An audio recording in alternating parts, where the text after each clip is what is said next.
Giant. Mate, you look like a giant what, Rob? You just sunk down in your. Oh, see, we've gone live now, and with you doing a non sequitur again. Hello, everybody. Good evening if you are joining us live, and welcome to the Hooked On podcast, How to Be Great, with myself, Rob McNichol, and my pal Showbiz Paul Benson, who is now moonlighting on yet another podcast. But tell me this is still the flagship. Don't hurt my feelings. This will always be the flagship, Rob. That is just a dirty affair. A dirty affair. An old flame.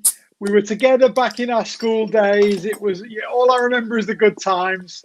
We talk about the good old times. Talk about the Spice Girls. Talk about that time we watched the Jim the Anvil Neidhart make his comeback, and it always feels good. But really, Rob, this is the steady Eddie. This is what we're here for. Good man. I like to hear it. The good thing is about you doing a podcast about the 90s is it's generally what you talk about anyway.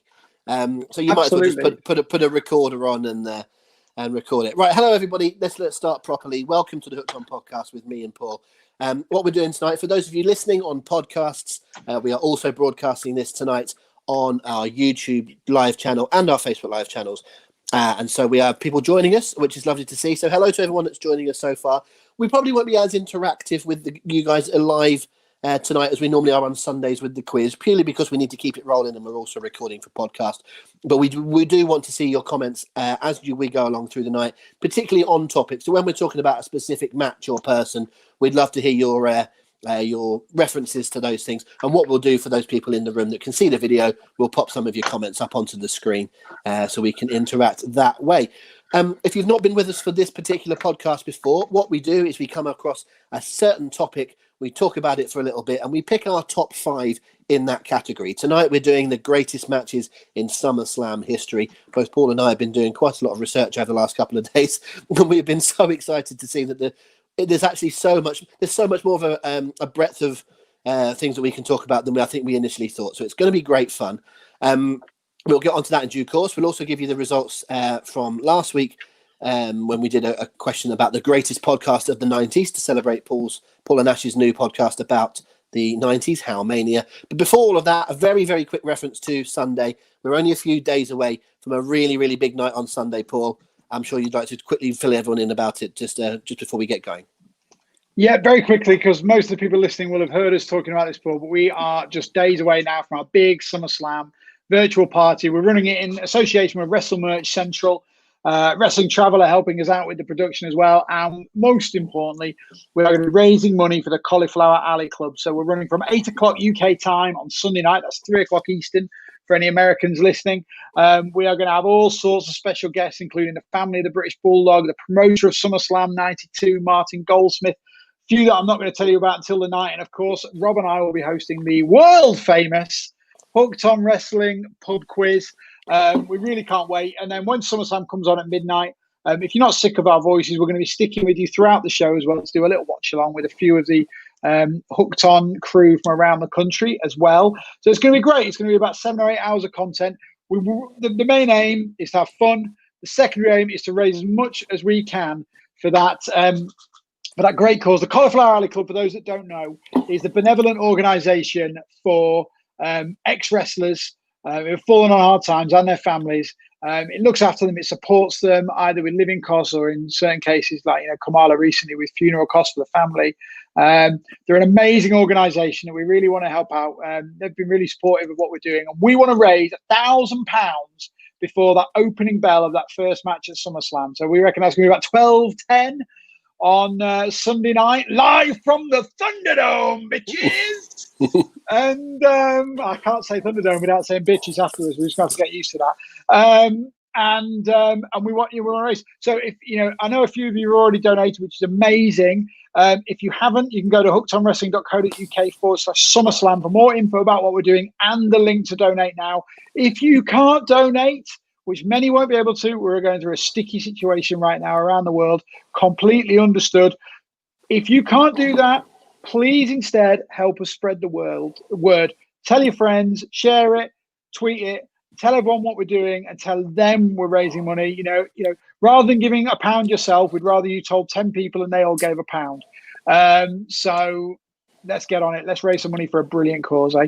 And we are getting an appearance, by the way, by the president of the Cauliflower Alley Club, former Killer B Brian Blair, who's going to come on live on Sunday night and tell us a bit more about what they do. So that could be quite exciting. Yeah, great fun. There's so much going on Sunday night. Really looking forward to it. We're essentially with you from 8 p.m. through to whenever the show finishes at roughly 4 in the morning. We're going to sort of stick it on all the way through the night between me and Paul. Chris Hatch will be with us as well, and a few other of the Hooked On team popping up all through the night to give some opinions. But it's so packed before the show actually starts. Like Paul said, great lineup. The only things to remember is we're not actually showing the pay-per-view because we're not legally allowed to, of course. So you'll need to watch the pay-per-view via your normal means, via the network and pay-per-view and however you do it. But we will be with you all the way along to keep you company and to get as near as we can to the Hooked On experience of having our live events back. We are hoping against hope that we'll be able to do something this year, if not back at the start of next year, to get back to normal as much as we can. But this is the nearest we can do for now, so we're really looking forward to it. Right, we might mention the event a few times later on in the show, but we ought to get to our topics as soon as possible. But first, we need to wrap up last week. Paul, you're the man with the results. Hopefully, you've got them there. Last week, we discussed what was the best, or the greatest, I should say, on brand. What was the greatest pay-per-view of the 1990s? It took some doing in narrowing it down to 5. Do that we did. When we come up with the 5, folks, we put them up at hookedonwrestling.co.uk/vote. For those of you watching live tonight, you'll need to give us a little bit. Probably the vote will probably go live tomorrow morning, Wednesday morning, or thereabouts, for you to be able to vote. But for now, we can reveal the results from last week. So, Paul, what did we narrow it down to, and what won out in the best of the 90s? Sorry, mate. I'm just pulling these up. I have to be honest. I was in the middle of a bit of wrestling musical based banter with Kevin Clifton on Twitter. But there you go. I'm trying to be a pro here and talk to these lovely people that have taken some time to join us live, and everyone around the world is downloading their podcast. And you're talking to a dancer from Strictly just because the pair of you from bloody Grimsby.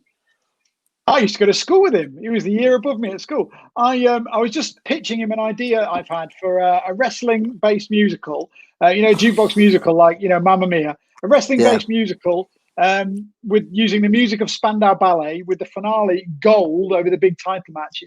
It's the story of a wrestler's rise to the top, starring Kevin Clifton, Drew McIntyre, and Becky Lynch, and I want to call it Spandex Ballet. That's actually a great title. I will say that is a brilliant title. I mean, write that down. The idea is dubious, very dubious to say the least. But the title, I'll give you the title. That's a good one. Any chance of you actually doing? Anyway, let's get on with what we're here for, tonight, rather than my shenanigans. So, Rob, we had 5 pay-per-views that we narrowed it down to. I'll give you the 5 in reverse order. Number 5 is Super Bowl 1992, probably expected. We didn't really see, we only just snuck that one onto the list as a bit of a token just to show we're doing more than WWE, really, if we're honest. In 4th place, slightly surprising it came so low, but the competition was quite high. WrestleMania 10. 3rd place. Really? It was number 4? It was 4, but when you think about it, the 3 that were ahead, they've all got valid reasons to be ahead. So number 3 was Royal Rumble 92. 2nd place was SummerSlam 1991, and the winner by an overwhelming margin, I don't think anyone would be too surprised, Canadian Stampede. Phenomenal show, fully deserved winner.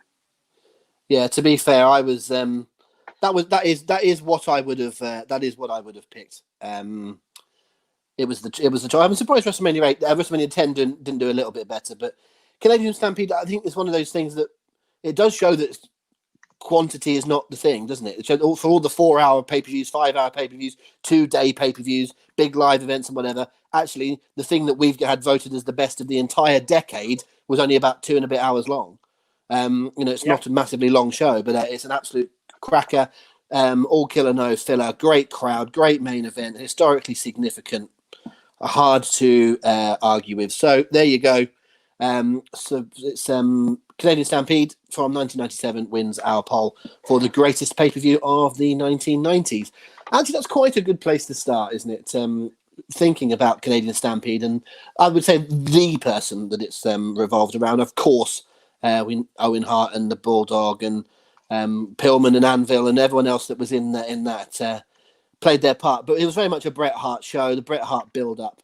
And I think he's going to feature very heavy in tonight's topic. So we're going to talk about the greatest matches in SummerSlam history.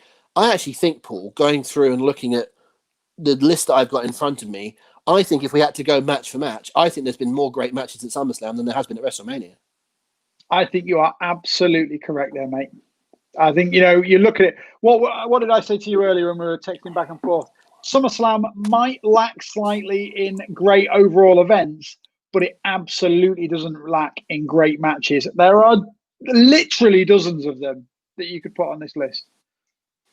Yes, good and indeed accurate use of the word literally, because goodness knows no one else knows how to use that anymore. But yeah, it's an incredible list. I've got a very, very long one in front of me, but we're going to need to be a little bit more specific tonight. I think often we talk about things that have got a bit of a chance of getting through, but maybe not. We have so many good choices. The standard tonight is really, really high. So there's going to be plenty of matches where you might go, how have they not talked about so-and-so? And it's like, well, because the standard's so unbelievably high. So if there's a really decent, I don't really like doing the star system, but if there's a really decent 3 3/4, 4-star match out there that you remember fondly, it's probably not going to make the top 10 because there's some absolute classics that we're going to talk about. But I think let's start with Bret Hart.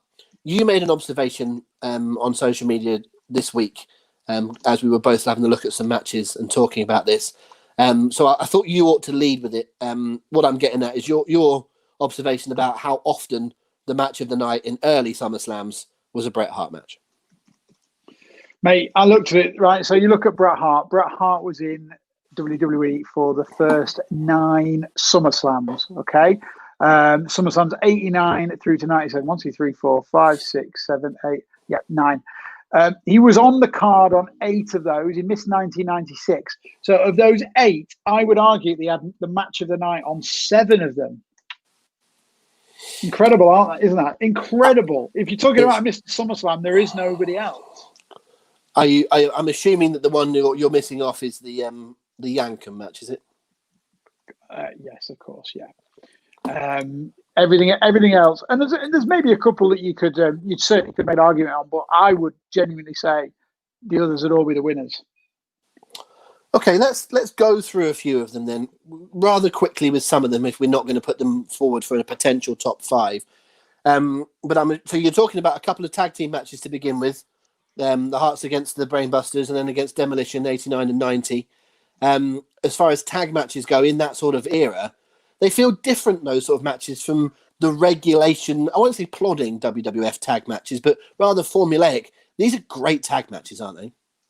Incredible, mate. Yeah, obviously the late 80s were amazing for tag team wrestling up and down the card. But you know what you'd often get in that time period, the construction of a wrestling card is something that people have talked about for years and years, and as fans, we've all heard about it. And what do they say? Most people say that's the most important match after the main event. It's the opener. And back in the late 80s, early 90s, and probably before, if we looked into it, the big events were more often than not opened with a tag team match. And more often than not, they were either the Hart Foundation or the Rockers. Got some absolute corkers that were often just there. The division was so deep that they often didn't have to have feuds behind them just to be really, really good and exciting matches. So yeah, you're right. You look at those first 2 SummerSlams. I'll let you lead on the specifics, but you look at the first 2 SummerSlams on my list, and I'd say match of the night were both tag team matches. Yeah, I'm picking out a couple of comments that we had come through on the Facebook post that we put up a couple of days ago. Richard Howson was someone said, I love the Hearts versus the Brainbuster from 89. The tag titles needlessly were not put on the line, but he loved the match anyway. And Lee Tyers, my old mate from Ministry of Slam, Hearts versus Brainbusters from SummerSlam 89 is phenomenal and criminally overlooked. And also on Twitter, who was it? Malcolm said Hart Foundation versus Demolition. So people were putting those up as suggestions. I don't feel like either of them are good enough to get in this top 5 because, as I say, it's an unbelievable list. But it certainly needs to be recognised that those are Bret Hart matches being the... of course, other people are playing their part, by the way. I'm absolutely not saying Bret's doing this on his own, but he happens to be the common theme all the way through. A couple of other ones, I'm obviously skipping around a little bit, but a couple of other ones that I think are obviously worthy of the conversation, but not necessarily the top 5 list. Bret versus Taker. from '97. It's a good match. I've got it as the best match of '97, but it's not. Look, the competition is high.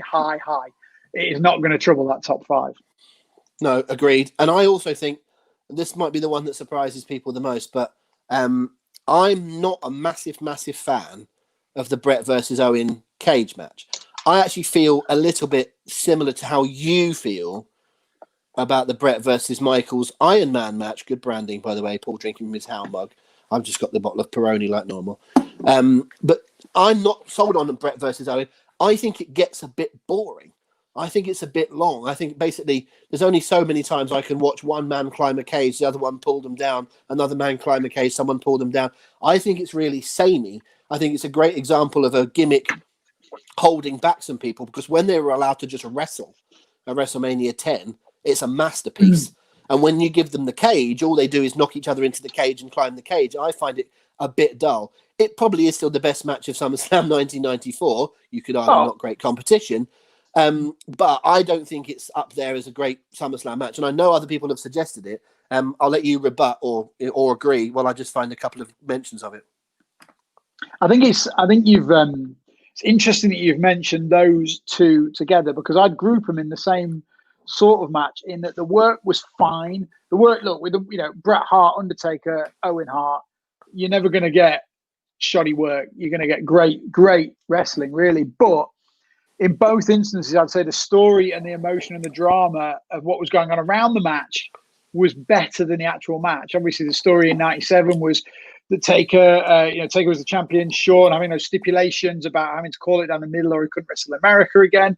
And then in '94, you're in the midst of the brothers feud with the Anvil and the Bulldog and all the Hart families around and about the ring. So strip all that away. And obviously, you can't just strip it all away because it's part and parcel of. But I think the angles overshadowed the match slightly on both. And you're right. I think a bit more highly of that cage match than you do. I think it's a really good match. But again, we're going to have to be really ruthless tonight, guys. And some of you will be sitting here aghast and probably think that Bret Hart Owen Hart match was the best Bret Hart match on SummerSlam.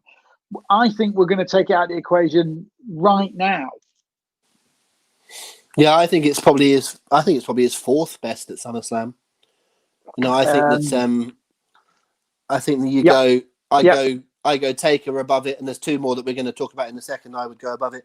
Just very quickly, Anthony Bolt is someone that said Owen versus Brett from '94, and John Keogh Jr. as well. Brett versus Owen in the cage. There were a few mentions for it, but again, I don't think it's a bad match. I think it's a good match. It's an enjoyable match. I just think they could have gone home maybe 7 or 8 minutes earlier, and I thought it just dragged a wee bit. Okay. By the way, for those of you that are in the room and with us live, this is the time to have a comment about Bret Hart generally at SummerSlam. If you fire your comments in about that right now, it's a good time to do that, and we'll stick some of the ones on the screen if we feel is necessary. Bret Hart versus Mr. Perfect from 1991, SummerSlam 1991. We talked extensively about that pay-per-view last week, so we probably don't need to do too much on this match and indeed that pay-per-view, because we covered a lot of it very recently. But I think it's arguably the first great match in SummerSlam history. To me, Bret versus Mr. Perfect is kind of the Macho Man Steamboat of SummerSlam, if you know what I mean. It's the one where the first real great match, not a good match, a great match. It's got everything you could possibly want. It's Bret's breakthrough. It's someone passing a torch, as it were. Actually, it turned out that Kurt Hennig would wrestle on for quite a little while in various different ways, although he'd retire and come back and was never quite the same.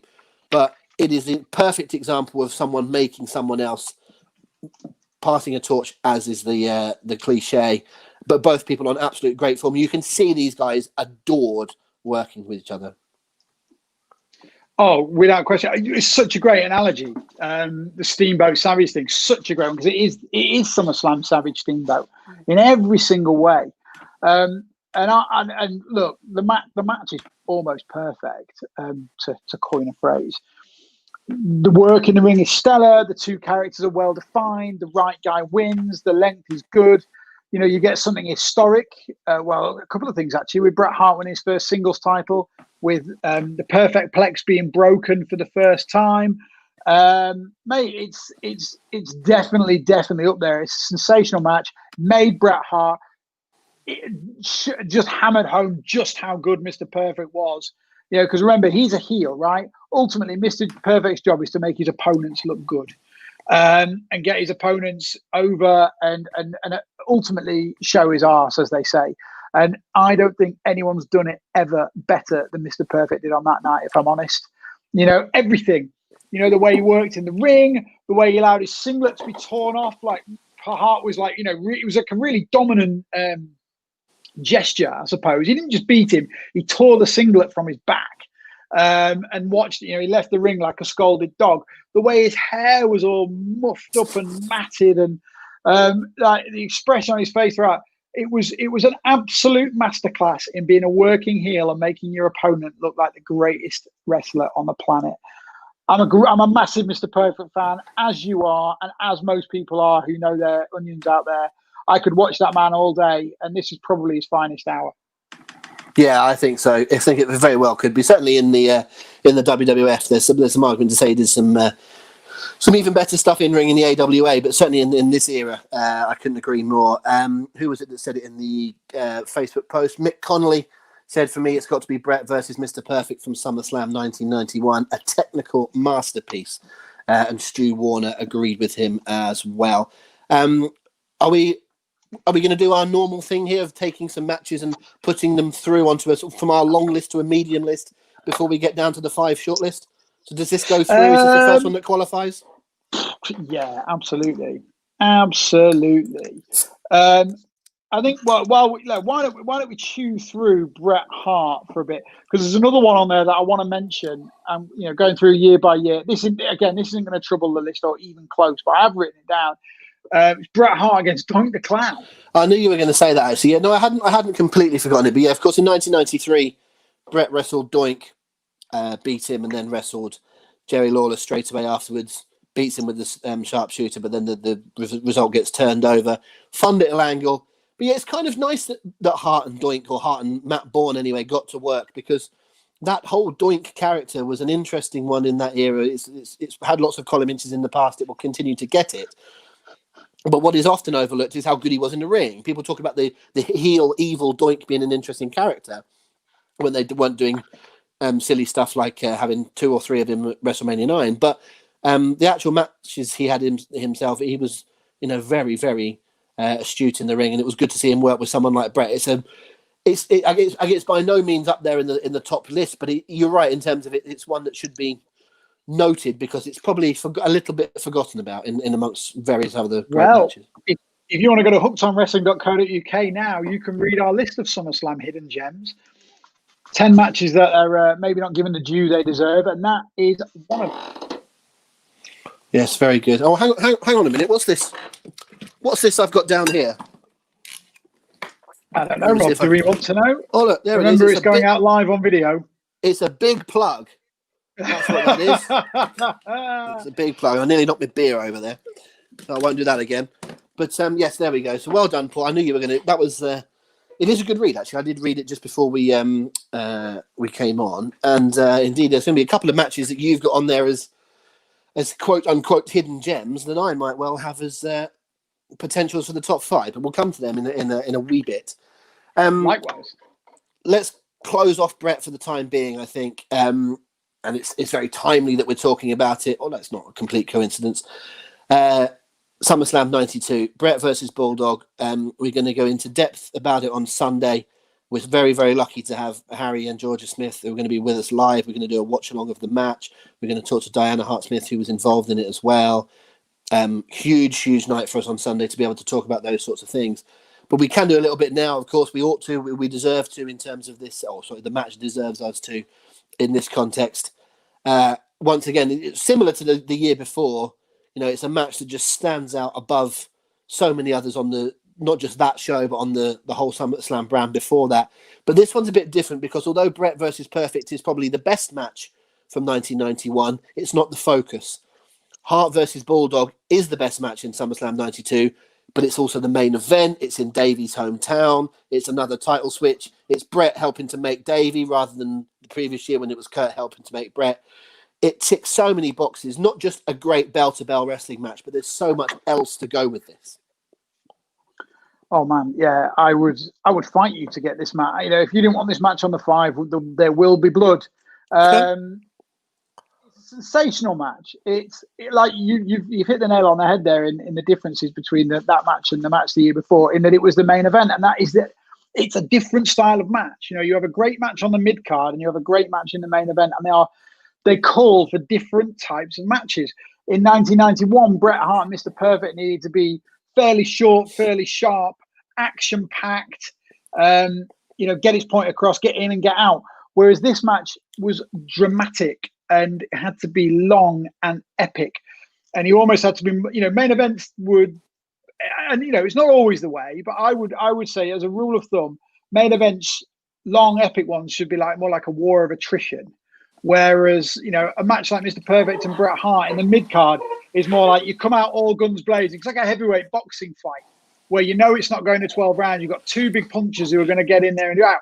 Whereas a main event needs to be a bit more Floyd Mayweather, you know, like it needs to be a bit more like feeling each other out, going the distance. May the best man win, the best one with the best skills, the best conditioning, the most patience.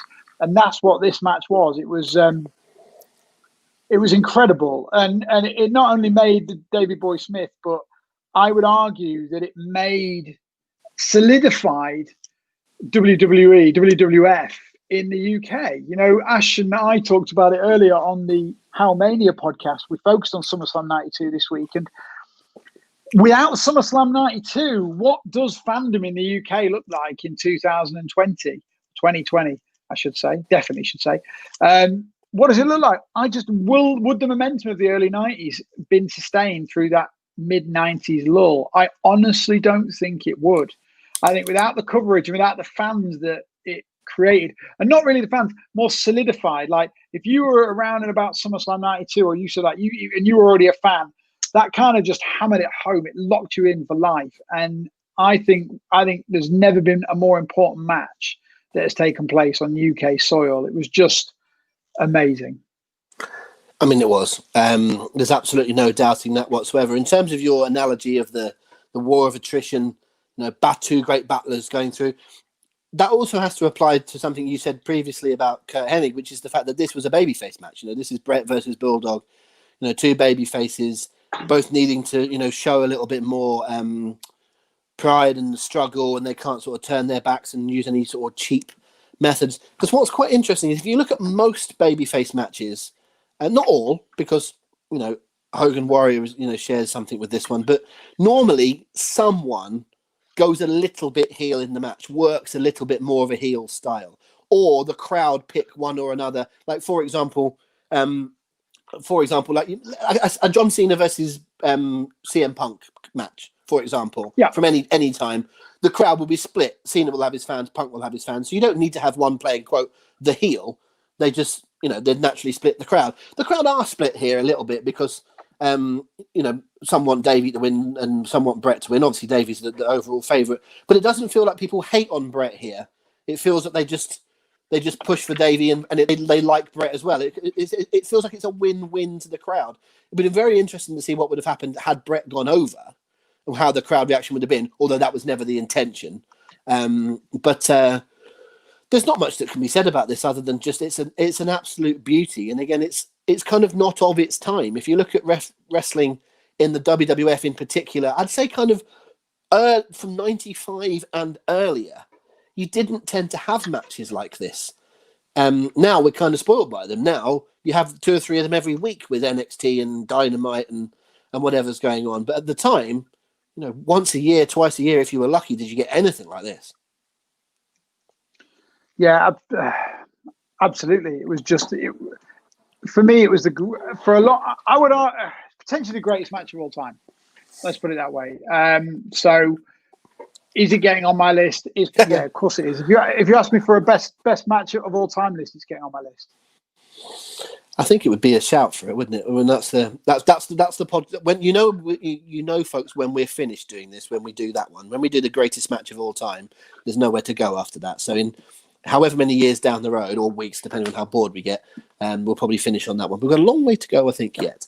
Okay, so it goes through. So we agreed that Mr. Perfect versus Bret Hart and British Bulldog versus Bret Hart go through at least to the next level of the conversation about the top 5. Yeah, absolutely. Cool. That sort of gets us through to roughly 1996 or so.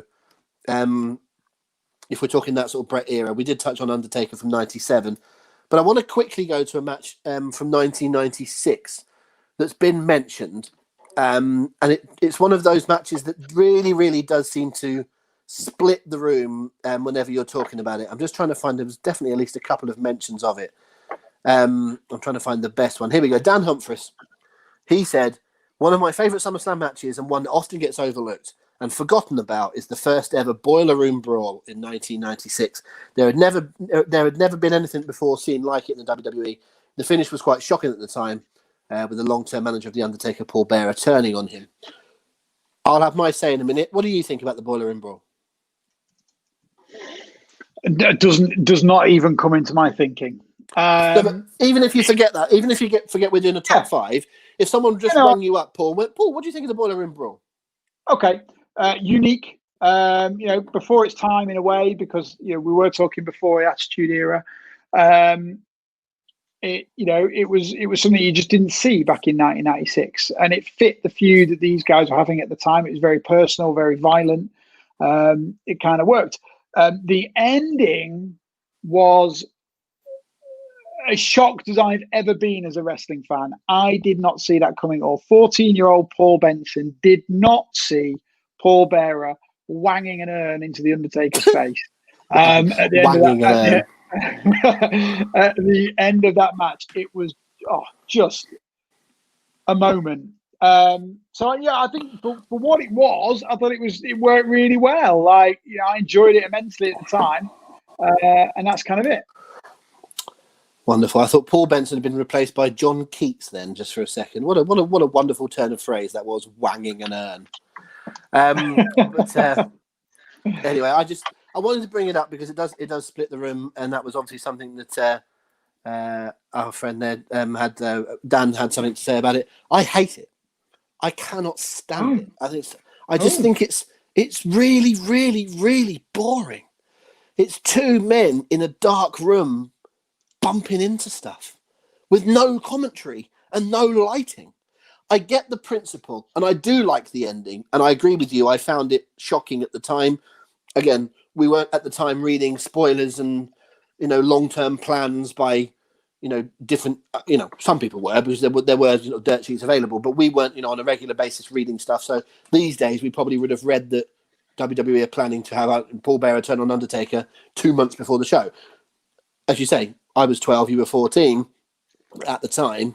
It's a good turn. So I like the angle. I don't mind the fact that they got to there, and I understand that they had to do that sort of match. They had to take them out of the ring and bring them to the ring, but I think it's interminable. It's one of those matches that if I'm ever watching SummerSlam 1996, when I get to that one, I just knock it forward about 10 or 15 minutes until they're just about to come out of that room, because I can't get it at all. Anyway, I knew it was never going to come into our chat. I just wanted to see where you stood on that particular match. Anything you want to bring up from this sort of era? Because I feel like unusually, we often find that when we talk about these How to Be Great lists, we go back in time. We go back to an era. Even when we do the quiz on the Sunday night, I have to try and say to myself, I'm doing too many questions from that sort of 90s golden era. Today, I feel like a lot of my suggestions are going to come from later on. But for now, anything in that sort of mid-90s era that you would like to bring up? I've got one or two, but it's time that you threw something in the hat. Well, if we're talking mid-90s, we're talking that between sort of 95 and 98, I guess. I've got two matches, both ladder matches. Okay, so, I know what you're going to say. So let's do them in chronological order. Okay, so 1995, Shawn Michaels against Razor Ramon. Obviously, this was a rematch from their massively more famous WrestleMania match. This one is face versus face rather than face versus heel, which added a different dynamic.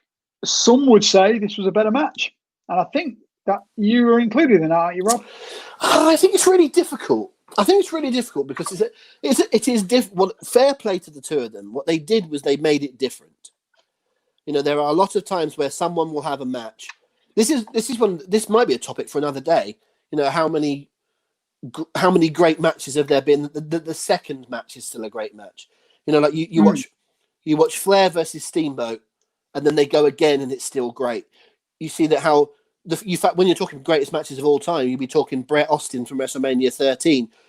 Well, of course, they'd already had a match at Survivor Series the year before, and they managed to top it. You probably wouldn't say that the second Shawn Undertaker match, in terms of their two back-to-back Manias on 25 and 26, the 26th one probably isn't as good as the 25th, but man alive, it comes close. To be able to do that, to be able to have a match and then have another one, you know, I mean, how many? We could take this into down a film route, because, you know, Paul knows a lot more about movies than I do. But how many times has the sequel been better than the first film? You know what I mean? I don't think there's all that many. Don't do it, because we'll be here all night. But I don't intend to. But there's not many. Your point is very valid. It happens rarely. It does happen rarely. And I'm saying this one, I don't necessarily say it's better than the first one. It is different. It's a different dynamic. We'd already seen the ladder format. It's harder for the pair of them because A, they had to follow their first match, and B, it was babyface v babyface. And see, there's not really much of a story building into it in terms of like any sort of hatred. They do a good job of it because there's a little bit of jealousy and rivalry. But as we talked about on this one last week, I'm a big fan of this particular pay-per-view in terms of, I think it's a little bit underrated. I think it's a smashing match, and I think this could have a real chance of. I'd like to see it go to our next discussion stage. I absolutely would say, for example, it's not as good as Bret vs Bulldog, you know, which we've already put through. But I do think we've got to come up with 5, and I think it might be in my chat for it. I don't want to go too early with this because of the nature of other things that we're going to get into. But there's a surprising amount of ladder matches and TLC matches at SummerSlams, and in terms of the one-on-ones, I think this could be the best one.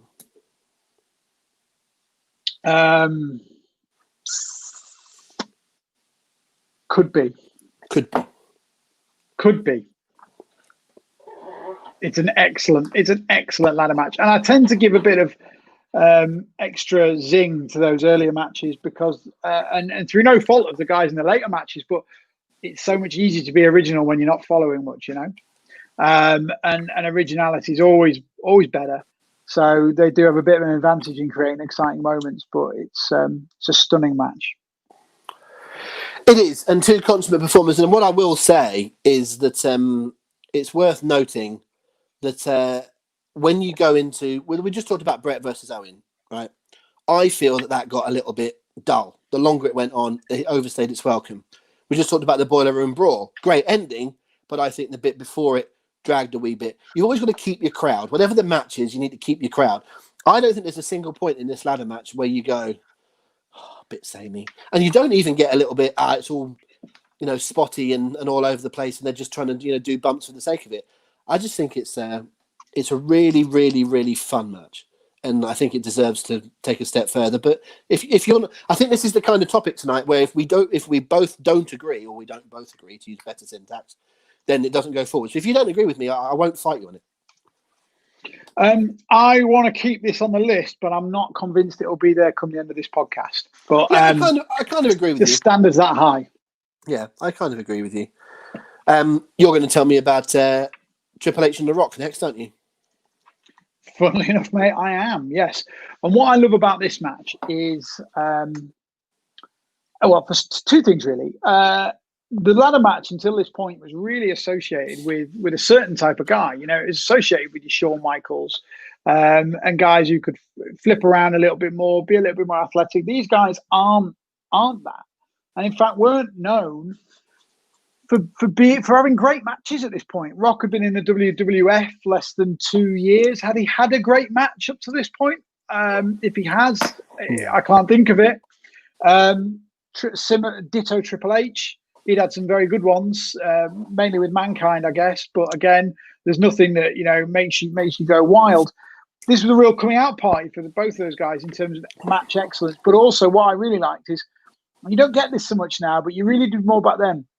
It was a very definitive end to their stint in the mid card, both of them. Yeah, it was. You know, they'd done their time.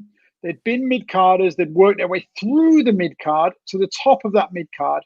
And this was absolutely, you could tell on the night, and then it became even clearer straight away for Rock, literally the next show, but it took a little bit longer with Triple H because he was injured.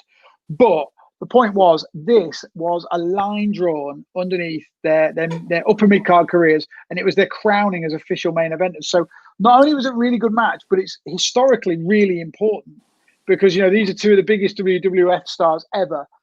Two of the top three most important in the boom period in the late 90s, early 2000s, obviously along with Austin. And this is the match that really rubber stamped it for them. If this match had flopped, would they have moved up to the main event straight away? Possibly. Might have waited a little bit while. Maybe they wouldn't have got there straight away. They would have got there eventually. Of course they would. But maybe they would have taken a different path. This match was ace. It is good, and it was so important. I hadn't really considered about the importance of it, where it sits in history, and you're right. I would say there's a match from a couple of years later, 2 years later, in fact, that has a similar sort of essence to it. I don't think it's a good enough one to put onto this list. It's a good match, but it's not an all-time great match. Jericho Benoit at SummerSlam 2000. Two out of three falls is a similar sort of thing that almost feels like the end of those pair, because by a couple of years later, within the next year or two, Benoit would be having title matches. Jericho would do the undisputed champion thing. They were sort of knocking on the door as well, weren't they? That sort of feels like a similar thing. But it's a good point you make about not as definitive, but no, not as definitive, but similar in terms of that sort of level of attainment. But yeah, Triple H and The Rock's careers were parallel, a long way out, weren't they? They seemed to go along. Quickly on Triple H, the year before, obviously you briefly mentioned that Triple H Mankind was a thing.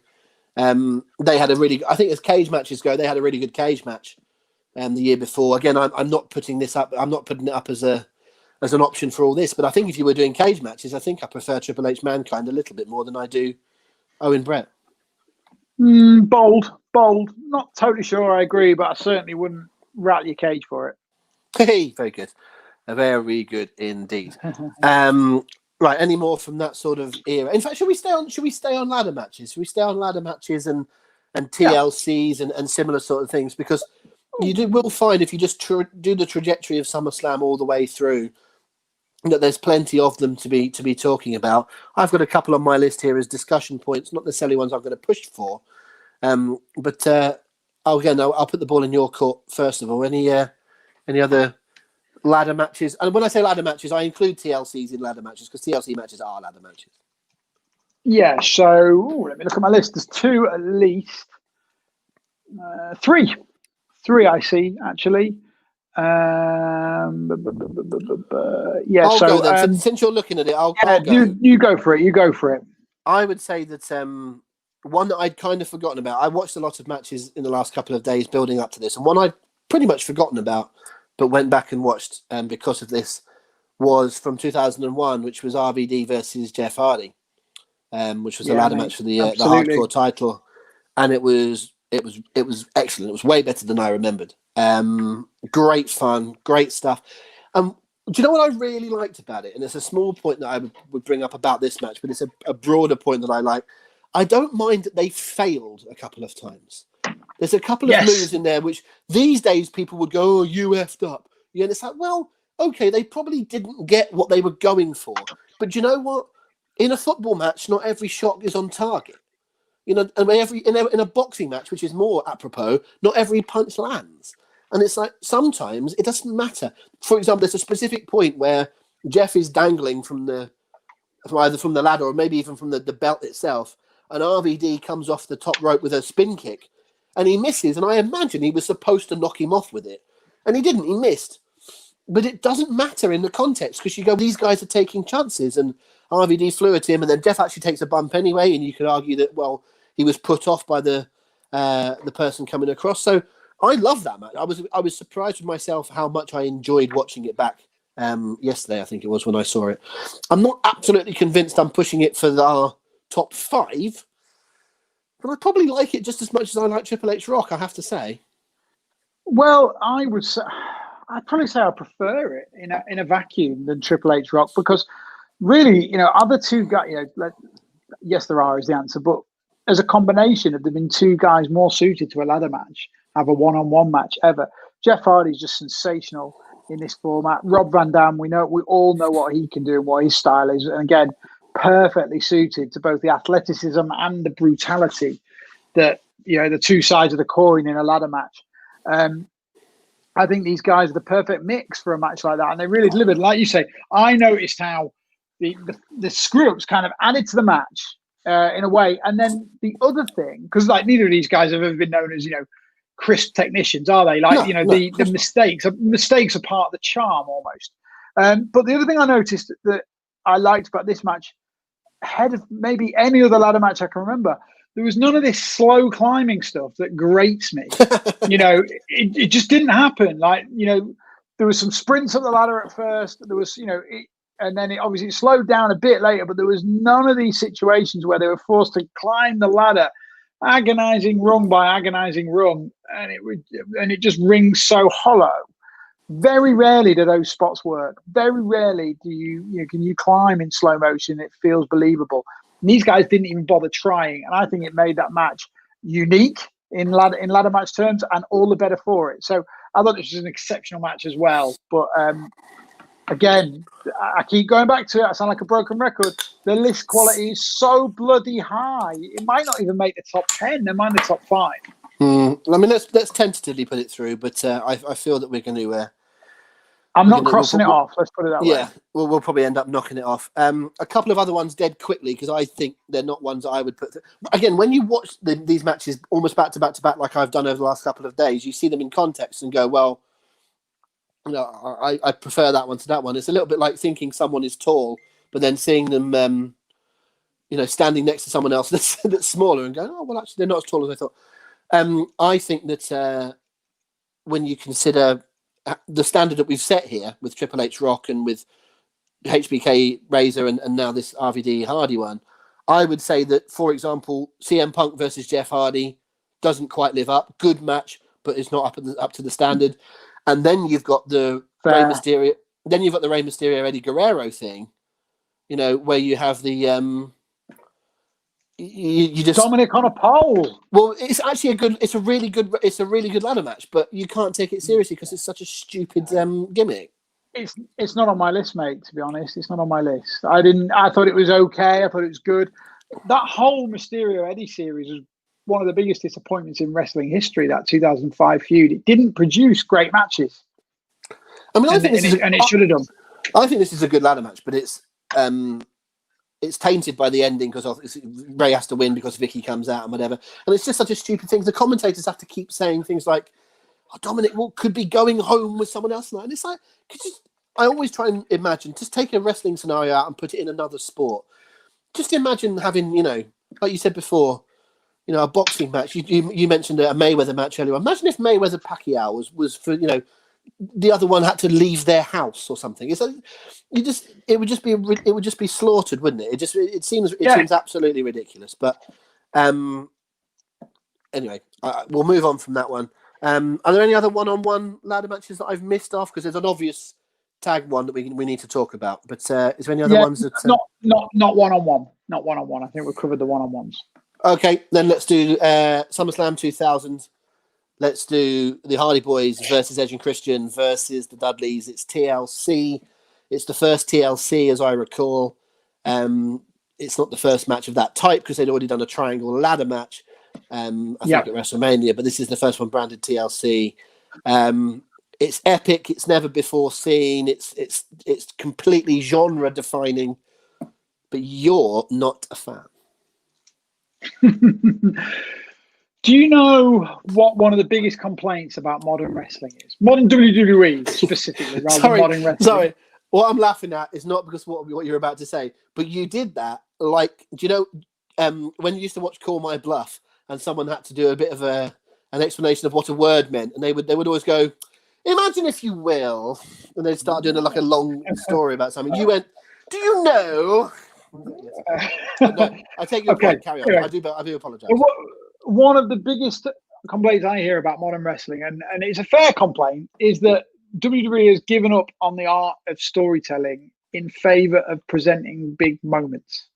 Rather than having long, built up, satisfying storylines with 3 solid arcs and a conclusion, they just have a moment that's awesome just because it's awesome, and that's that.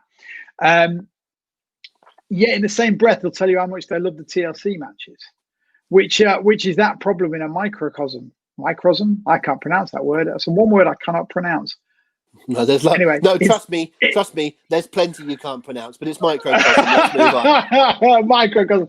Anyway, the point is, whilst those matches are entertaining, and they are matches.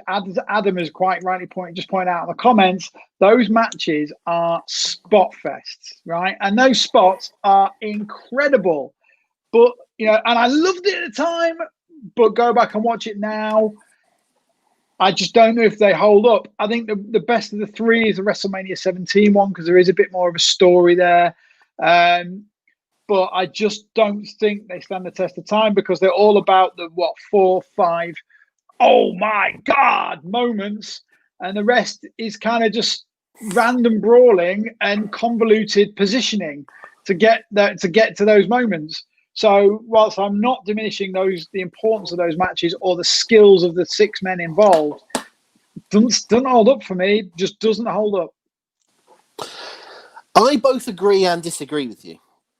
My agreement with you is that, as you know, I would absolutely much prefer a good old-fashioned piece of wrestling than I would a match full of gimmicks and full of spots and whatever.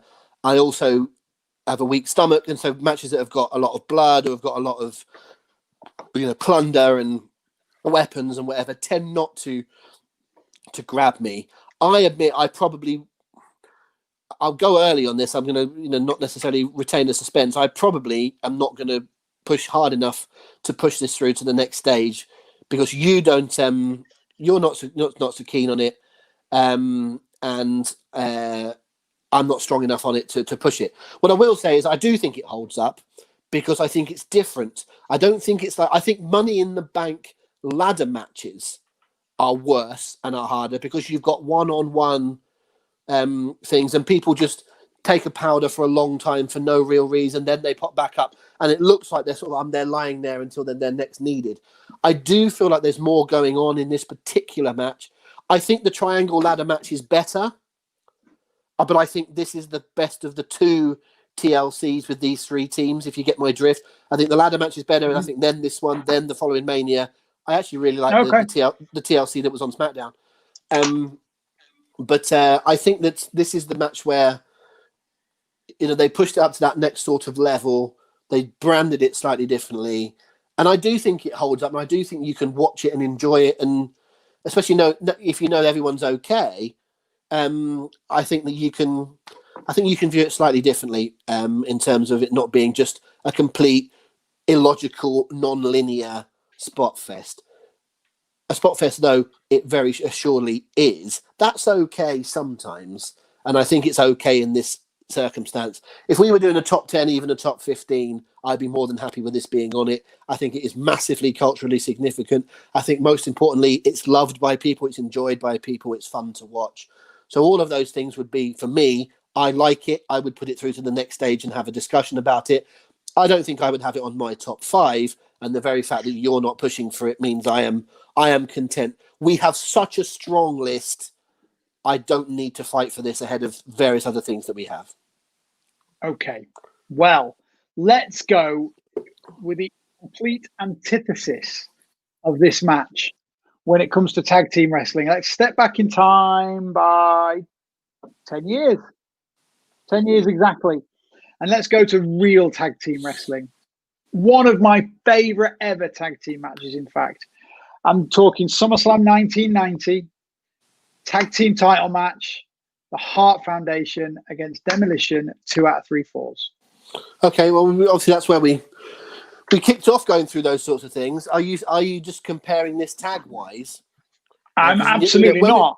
When we were going through the Brett stuff, you didn't necessarily bring this up earlier on. So Are you just saying this is a better tag match, or no? That's my overlook earlier. Actually, to be honest, I should have done. I got so enamored with the singles matches that I just forgot this one.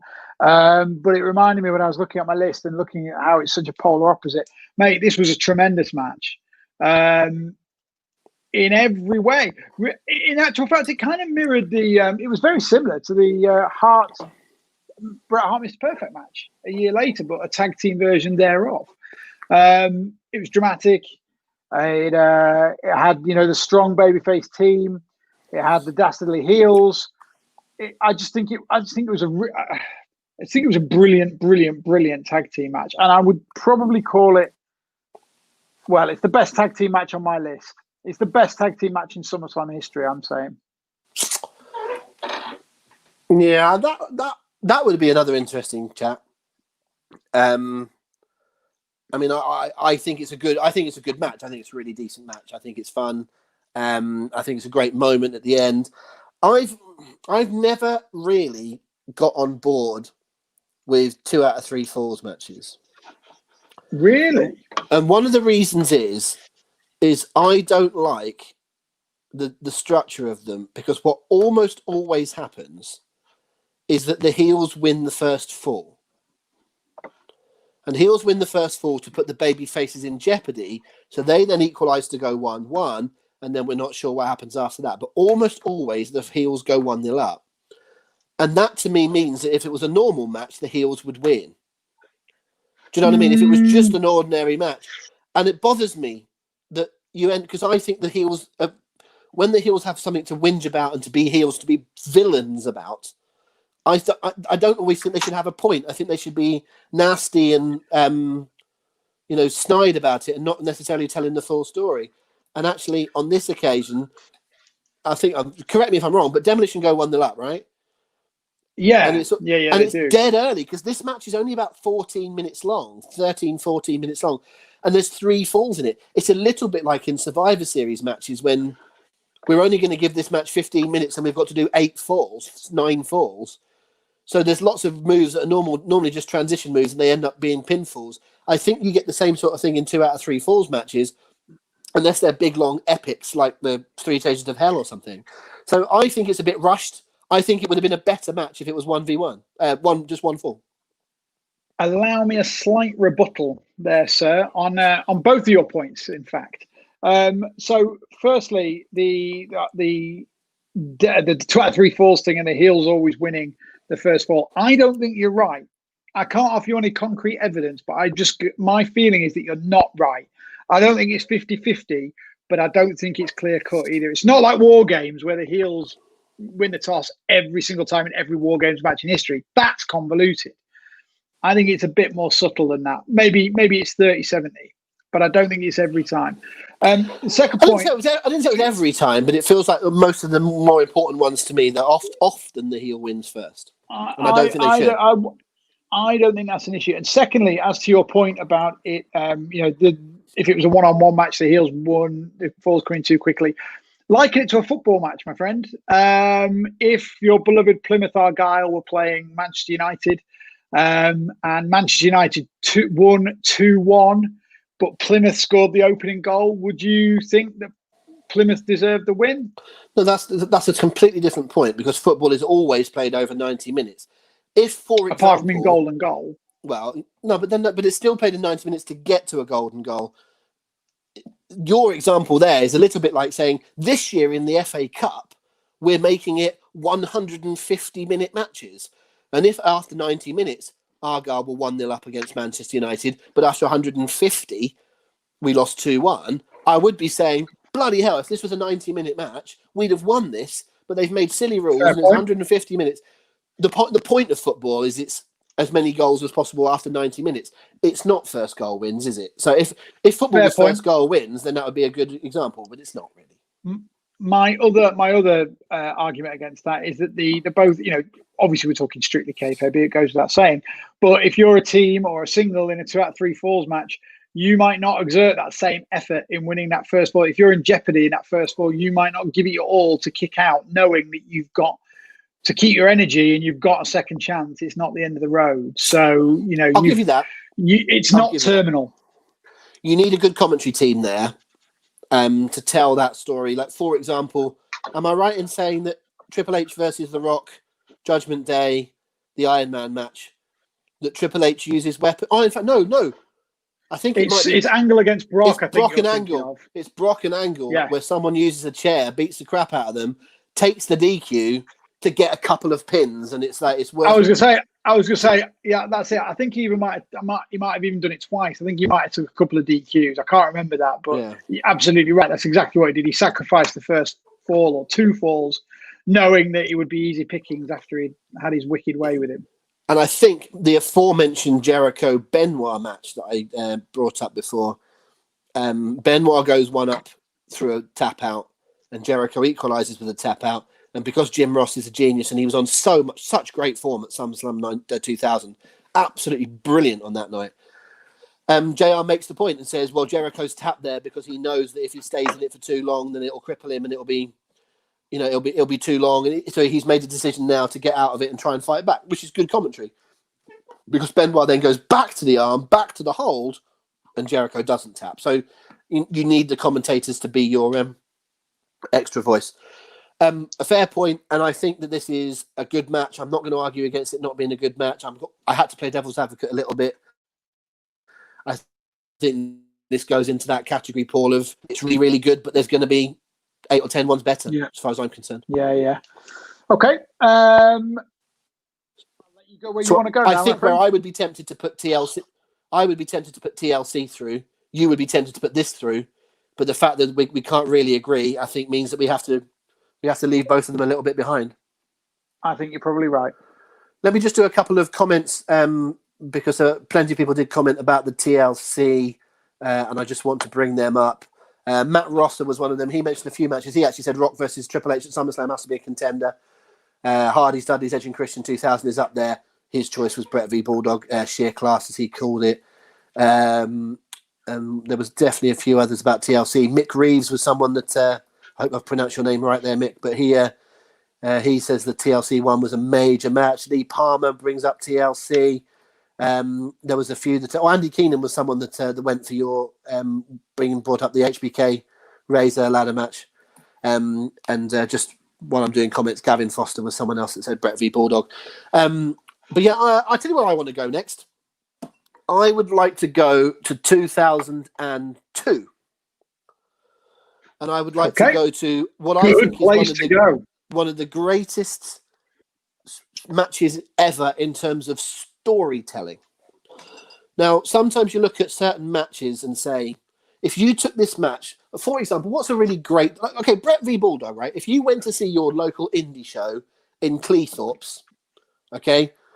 Well, that's not local to you anymore, but like in Selby Leisure Centre, right? If you went to see a match there, and they wrestled the exact same match as Brett v. Bulldog, you'd come out going, bloody hell, that was a good match.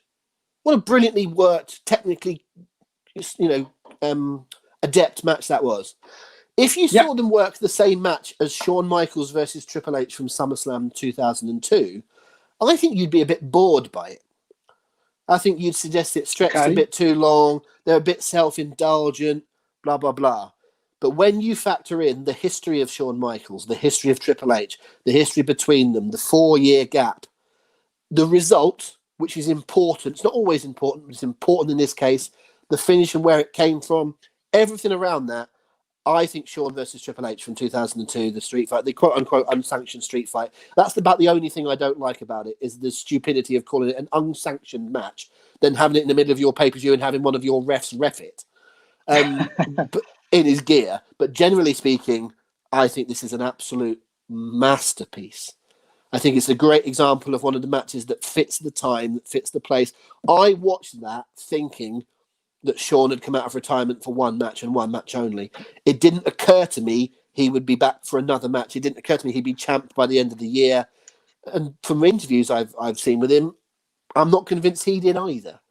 But I absolutely adore this match, and I went back and watched it again. I watched it this afternoon, and it's just one of the most wonderfully dramatic matches you'll ever see. Again, great calling from the King and JR. I think this is a peach. I can count on the fingers of one hand. I could probably count on the fingers of one hand if I had at least one finger blown off. But certainly one hand, the amount of times in wrestling history where have I invested genuine emotion into a match. And I'm not talking excitement because I want my favorite to win. I'm talking I am enthralled. I am believing everything I see on screen, and it is as real as the air I breathe. This match is one of those matches. Funnily enough, another one is Benoit, Triple H, Shawn Michaels, so two of the same guys involved from WrestleMania 20. But we're not talking about that today. We're talking about this. Absolutely sensational in every single way. A great action, stunning action. Obviously, it was very weapon heavy. It was very slow, as those Michaels Triple H matches tend to be, because I know they like to go, they like to lean into the epic nature of them. But this worked, man.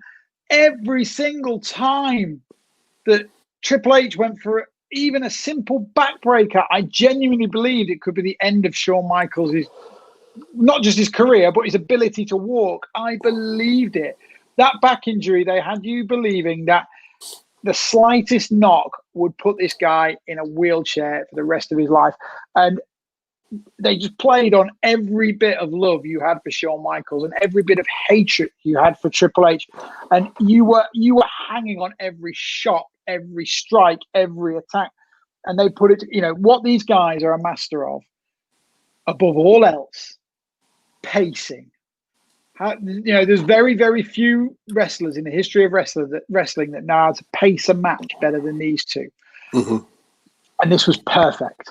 Triple H in particular, the term ring general is thrown around a lot. But if you put, as Bobby Heenan or whoever used to say in the early 90s, if you find an encyclopedia and you look up the word ring general, Triple H's photo should be next to that entry. But do they have photos in encyclopedias? No, they don't usually. But anyway, just maybe they do. Maybe I'm reading my Collins Illustrated encyclopedia had them. Oh well, there you go. Fair enough. Maybe I'm wrong. But the point is,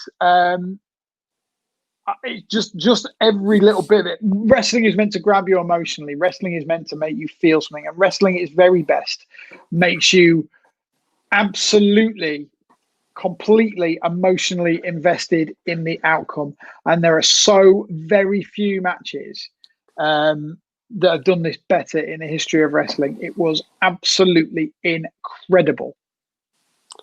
It was, without a shadow of a doubt. And to bring up your backbreaker point, I seem to recall.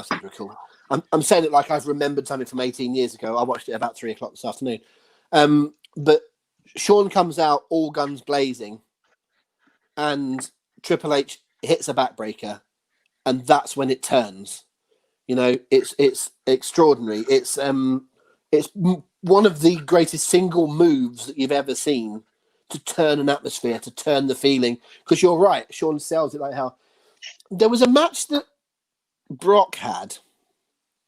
I can't remember who it was against. Might have been Cena, it might have been Triple H, where they went to the stomach and they had Brock selling the stomach. That was Cena. That was Cena. Playing off of his old diverticulitis thing. And I thought that was a similar sort of thing of I actually watched that. I remember going, is he okay? And it got me. Do you know what I mean? They sold so well. Brock is an unbelievable seller when he wants to be. And that was when I watched and went, Jesus, is he all right? And then I realised I'd been had. And so the Shawn Triple H thing, absolutely the same there. You talked about pacing. You talked about two guys being in the match with Benoit. What about these two guys also being in the match with Undertaker in the cell when Shawn was the ref at WrestleMania? That is another match which some would say plodding. Some people that are used to and prefer, because there's nothing wrong with it, cruiserweight matches where it's all go, might go, bloody hell, it's boring, isn't it? The Hell in the Cell match with Triple H and Undertaker at Mania. I personally love it. It's not necessarily one you'll go back and watch again and again and again because the drama is taken out of it for you. But in terms of the drama at the time, events, this one has both. At the time, it was intriguing. I do think a little extra of these sort of things is who's going to win. I know that sounds overly basic when we're talking wrestling, but it does make a difference. At the time, is there a jeopardy about who's going to win? for example, we've talked about WrestleMania before, and we've done Undertaker matches. And you can say Undertaker Orton's a good match and Undertaker Edge is a good match.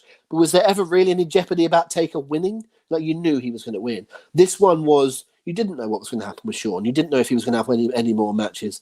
And again, to take your point about there being lots of weapons, it was the right thing to do with the weapons, because these two were hated mortal enemies. Of course they're going to beat the hell out of each other with weapons. If you take Bret and Bulldog, for example, they're brothers-in-law trying to prove who's best. So they would wrestle. Yeah. They wouldn't fight each other with hardcore, nonsense, partly because it was 1992, but partly because that wasn't part of their story. It was about who was the better wrestler. There's lots of examples of that down the years. I want to prove I'm better than you at wrestling. And that can still be babyface heel. Kurt Angle, Shawn Michaels is a good example of that. I want to beat you at wrestling. But this wasn't that. It was about something different. As you know, Paul, as various people listening and watching will know, I am not a hardcore guy. I don't like watching hardcore matches. I don't particularly enjoy them. But in this case, it's necessary. In 2020, I don't like the blood. But at the time, it was a big feature of those sorts of matches. I can't fault it. I think it has to go through, doesn't it? It's looking extremely likely. Let's put it that way. Should we... I want to stay on 2002, just in case you're going somewhere different. I was going to suggest the same thing. Good. I want to stay on 2002. Possibly one of the greatest pay-per-views of all time, SummerSlam 2002? Unquestionably, I would say the greatest, in my opinion, up there with WrestleMania 17 and 19 as the top three. Yeah, no question. It's up there. As you know, undisputedly the best SummerSlam. I would always chuck in WrestleMania 21. But yeah, that's not the topic we're doing just now. It's a wonderful, wonderful pay-per-view. That's what this match is from. There's other matches on this show that, we ought to talk about. Whether or not we put them through is another matter. But I'll let you hit where you want to go first. But there's at least two other matches on that show that I want to at least talk about. Okay. I want to talk... You'll obviously agree with me on this one, but I want to talk about what would be the greatest opening match in pay-per-view history if the Hart family didn't exist. Kurt Angle against Rey Mysterio. I don't know. I think it could be better. I think it could be better. Mate, you would not get a big argument from me. It is sensational. Do you know how Conrad Thompson on his pay-per-views, on his podcast often says to the listeners, if you want to go and watch one match today, if I could recommend one match you can go and listen to, of all of the SummerSlams that we're talking about, if there's any one match that you should go and watch because you might have forgotten how good it is, go and watch Kurt Angle versus Rey Mysterio, the opening match of SummerSlam 2002. It is amazing. I am not a massive Rey Mysterio fan. My issue with Rey Mysterio is he looks too often like he's trying to have a wrestling match than a fight. As in, he looks like he's choreographing a certain set of moves to do a wrestling match, rather than forgetting that what wrestling is meant to look like is one man beating the other man. I think 75% of Rey Mysterio matches, I don't lose myself in the match. I go, he wouldn't really be able to do that. The 6'8" guy would not really flip over like that for that move. But this match looks like a fight. It looks real. It looks like Kurt is trying to hurt him. It looks like Rey is trying to flip him around. I tell you what else it could go into for the conversation, because I think it's quite short. It might be the greatest match that's ever been that's under 10 minutes. Is it really under 10 minutes? It's like 8 minutes. I'll look it up while you're doing your next little, reference to anything. I'll look it up. But I think it's like 8 or 9 minutes. Go ahead and give me some more waxing lyrical about it while I look it up. Well, obviously it was in the very, very early days of Rey Mysterio being in the WWE. So there'd have been It's like 3 weeks. He'd been there like 3 weeks. Is it 3 weeks? I knew it was his pay-per-view debut. I didn't realize it was really quick. There's been a whole bunch of people that aren't familiar with him. Those that didn't watch him in WCW would have no idea that this guy could do what he did. So you can only imagine what the impact of that must be like. We all knew. I suspect most people listening to this podcast saw some of him in WCW, so we knew what to expect. But imagine coming in with virgin eyes and seeing Rey Mysterio do his thing on WWE on pay-per-view with Kurt Angle if anybody is able to give someone like Rey Mysterio a fantastic match, oh my God, it's him. What a foil in every single way, both in making us offense. Kurt Angle's the perfect size for a guy like Rey Mysterio, right? He's big enough to be imposing and to bully him and to look like the bigger, stronger man, but he's also small enough to fly around with Rey and make his more athletic stuff look good. Agreed. He's probably the perfect man to be in the ring with Rey Mysterio over anyone I could think of. And oh my God, you say this match was under 10 minutes. Imagine if it'd been given 15. Oh my goodness me. I love it. Like Kurt Angle was at his absolute best. This was right at the start of the SmackDown 6 era, wasn't it? And Kurt Angle was his in-ring best around that era, and he wore one of my favourite Kurt Angle outfits with the pinstripes on this occasion. Yeah, so I cannot speak highly enough about this match. I thought it was absolutely amazing. I agree. It's a beauty. It is a beauty, and it was 9 minutes 20 according to Wikipedia. Not necessarily the most reliable source you've ever seen. Oh no, they're pretty good on match times. They're pretty good on match times. For these sorts of things, they tend to be relatively accurate. So, but I don't think that's a hindrance to this. This is a really, really, really great wrestling match. Do you know? Have you ever had that thing where you're watching wrestling and someone comes in the room, whether it's your wife or your mum or a friend or whatever, and they always walk in on a terrible bit, don't they? They always walk in on a really lame backstage skit, or they walk in on a really terrible lumbering match with people that don't sell very well. And you go, bloody hell. And it's like, you wouldn't mind them walking in on this, would you? You wouldn't mind someone walking in the room and seeing you watching Ray versus Kurt, because they might just look at the screen and go, crikey, this is all right, isn't it? I remember being, very, very quick tangent. I remember being at the O2 one year. I'm going to drop something here, but because of who I used to work for, the parent company of who I used to work for used to have a box at the O2. So I used to have use of that sometimes during wrestling shows. And I remember there being a whole bunch of people in this private box that weren't necessarily wrestling fans. It was a bit corporate. I didn't like it, but it was a bit, I had to do it. And I remember a couple of people watching, and it was a SmackDown, and it was in your Hornswoggle era. So there was a lot of silliness going on. But the crowd that night, 20,000 or wherever it was in the O2 in London, were absolutely eating up the silly Hornswoggle stuff. And then there was a match I think it was definitely Chavo Guerrero. I'm trying to remember who he was against. It might have been, no, I don't think it was Finlay. It was like Chavo and Helms, or it was Chavo and Carlito, or someone, two people of that. It was definitely Chavo, but it was two people of that sort of era. Someone might remember it and tell me. But it was a good wrestling match, and it was fun, and it was well worked.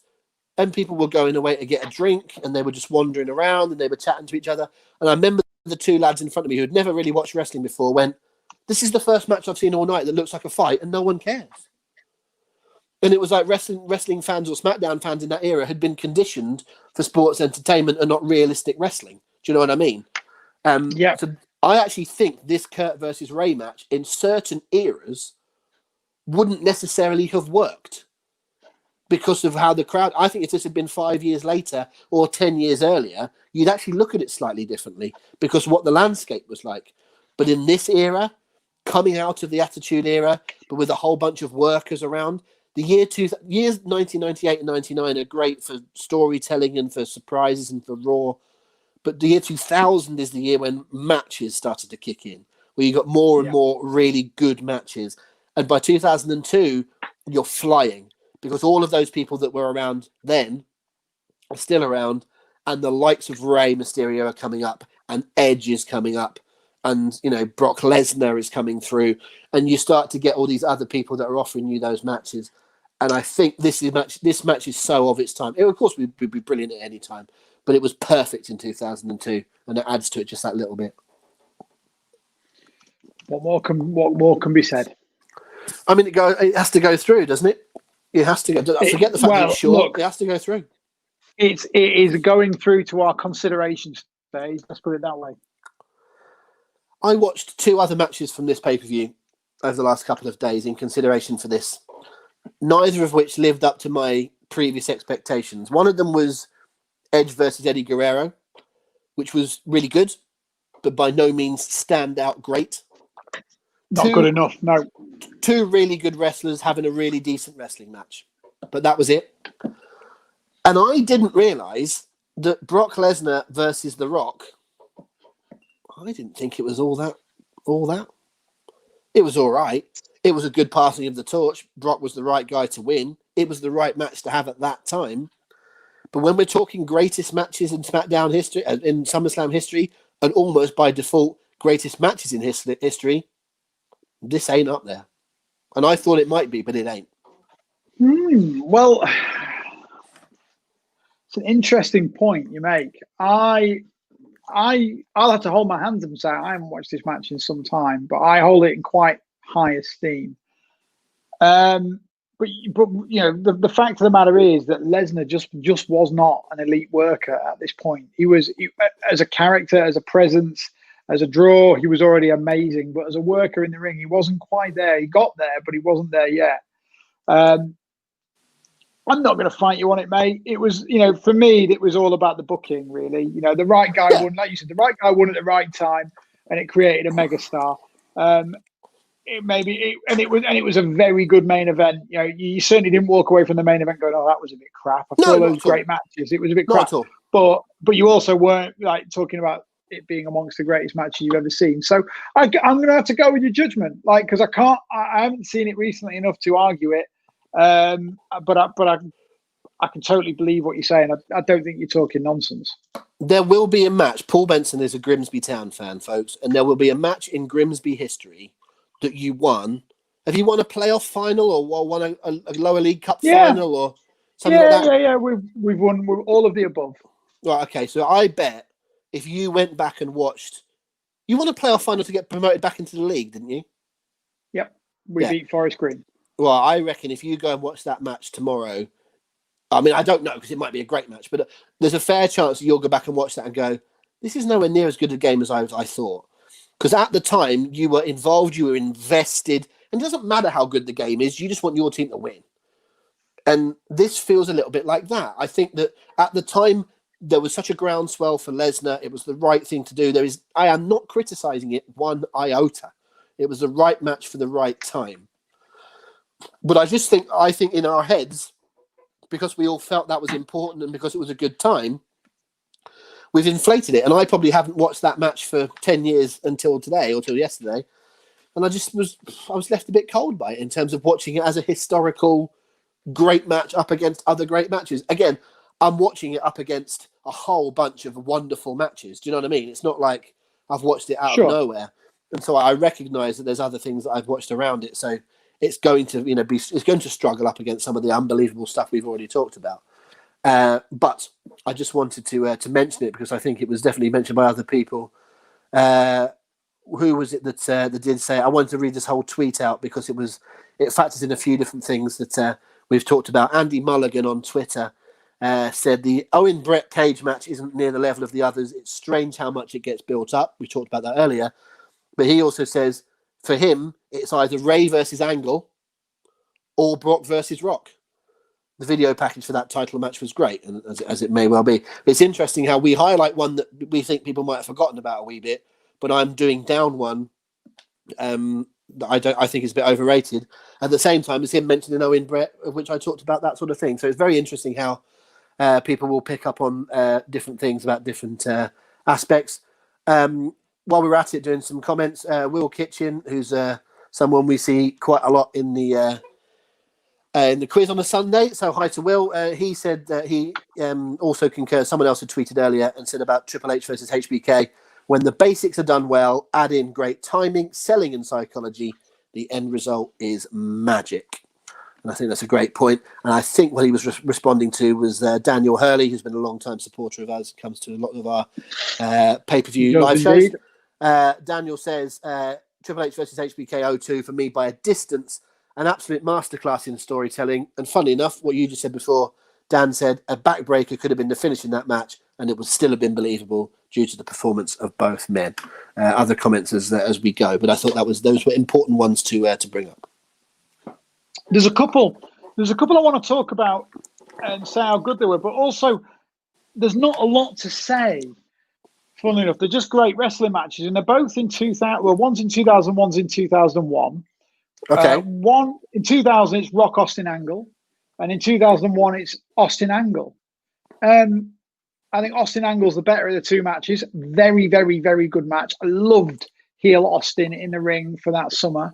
And I really think we should be considering them. But when I think about what I want to say about them, I haven't got much. Like, they were just really good wrestling matches. I mean, that's the sort of Kurt Angle, similar to how we started this about Bret Hart. If you put Kurt Angle in a match, it's just going to be good, isn't it? Do you know what I mean? It's like it's going to be good. Like whoever's in there, well, and then when you start sticking in Triple H and Rock and Austin or whatever, it's going to be even better. You know, we need to be talking all-time classics for this, and those matches aren't all-time classics. They're really good, really serviceable, very pleasant main events that you come away satisfied from. Do you know what's funny? Right, actually watching SummerSlam 2000, skipping through SummerSlam 2000 earlier on this week, I'd sort of forgotten if we were doing the quiz on Sunday night and you said to me, what's the main event of SummerSlam 2000? And I had 5 seconds to answer. I think I'd have said Triple H versus Kurt Angle. The build is so about Triple H and Kurt Angle because of the whole kissing Steph on SmackDown issue. Yeah. I'd forgotten The Rock was in that match. I realised I just said Steve Austin instead of Triple H. My mistake, but I can totally understand. We know you meant. I don't think you did actually. I thought you said. I did. No, I definitely did. But you're absolutely right. It was all about the Triple H, Steph, Kurt thing. I completely understand what you're saying on that one. But do you know what I mean about them being matches that just sit there as excellent matches? Definitely. I've got a couple of others of those for you. And I've got 2 more Kurt Angle matches actually. That I go on. The note that I've made next to Rock versus Brock, I put Rock versus Brock ... and in brackets I've put Kurt versus Brock in 2003 is better. It is. It's a better wrestling match. It's not so historically significant because of the changing of the guard from Brock to Rock, but it's a great match. Brock taps out despite Vince trying to help out for Lesnar on his heel behalf, but babyface Kurt makes him tap. It's a good match. It's really well told. And Kurt v Eddie Guerrero, which is the kind of response match to the WrestleMania encounter that they'd had, or the triple. Was it a triple? No, it wasn't one-on-one, wasn't it? At WrestleMania 20. This is a follow up to that in 2000. Yeah. Follow up to that in 2004, and they play on because the finish of WrestleMania 20 was Eddie's boot coming off, wasn't it? That's right. Well, they play on it again at SummerSlam with Kurt deliberately loosening the boot so it comes off. So when he applies the ankle lock, there's even there's less resistance. What a great piece of storytelling! What an absolute piece of genius! Whoever came up with that, that could have been Kurt, it could have been Eddie, it could well have been one of a whole host of agents in the back. You might find that actually, you know, the joy of that lies with, you know, Fit Finlay or Jack Lanza or, you know, whoever else was agenting at the time. But wonderful stuff. And just one other that I want to bring up in a similar sort of vein, as in it's in the middle of the card, or it might even have been the first match on the show, but a little bit later on. Really nice match between Dolph Ziggler and Rey Mysterio. Really good opener, great fun, great pace. Yeah. Early days of Dolph Ziggler. I don't think it's strong enough to go onto our best ever list like this, but it's a lovely match. It's really, really well done. And I don't have anything to say about it other than it's really good. But I'm just following on from what you just did.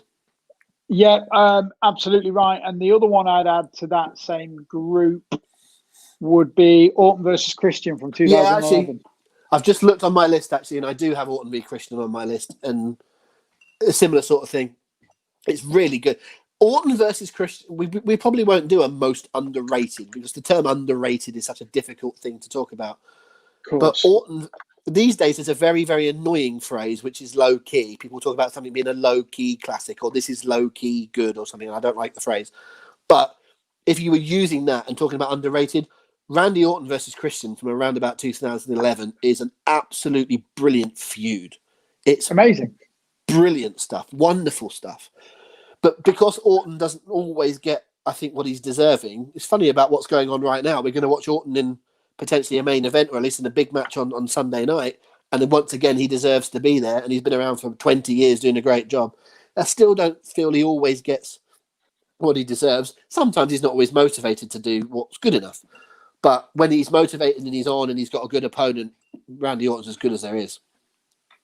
Yeah, 100%, mate. He's and he was at his best. Well, actually, I would say he's doing his best work now, but his previous peak was in this era with Christian. So really great. Not going to make this list.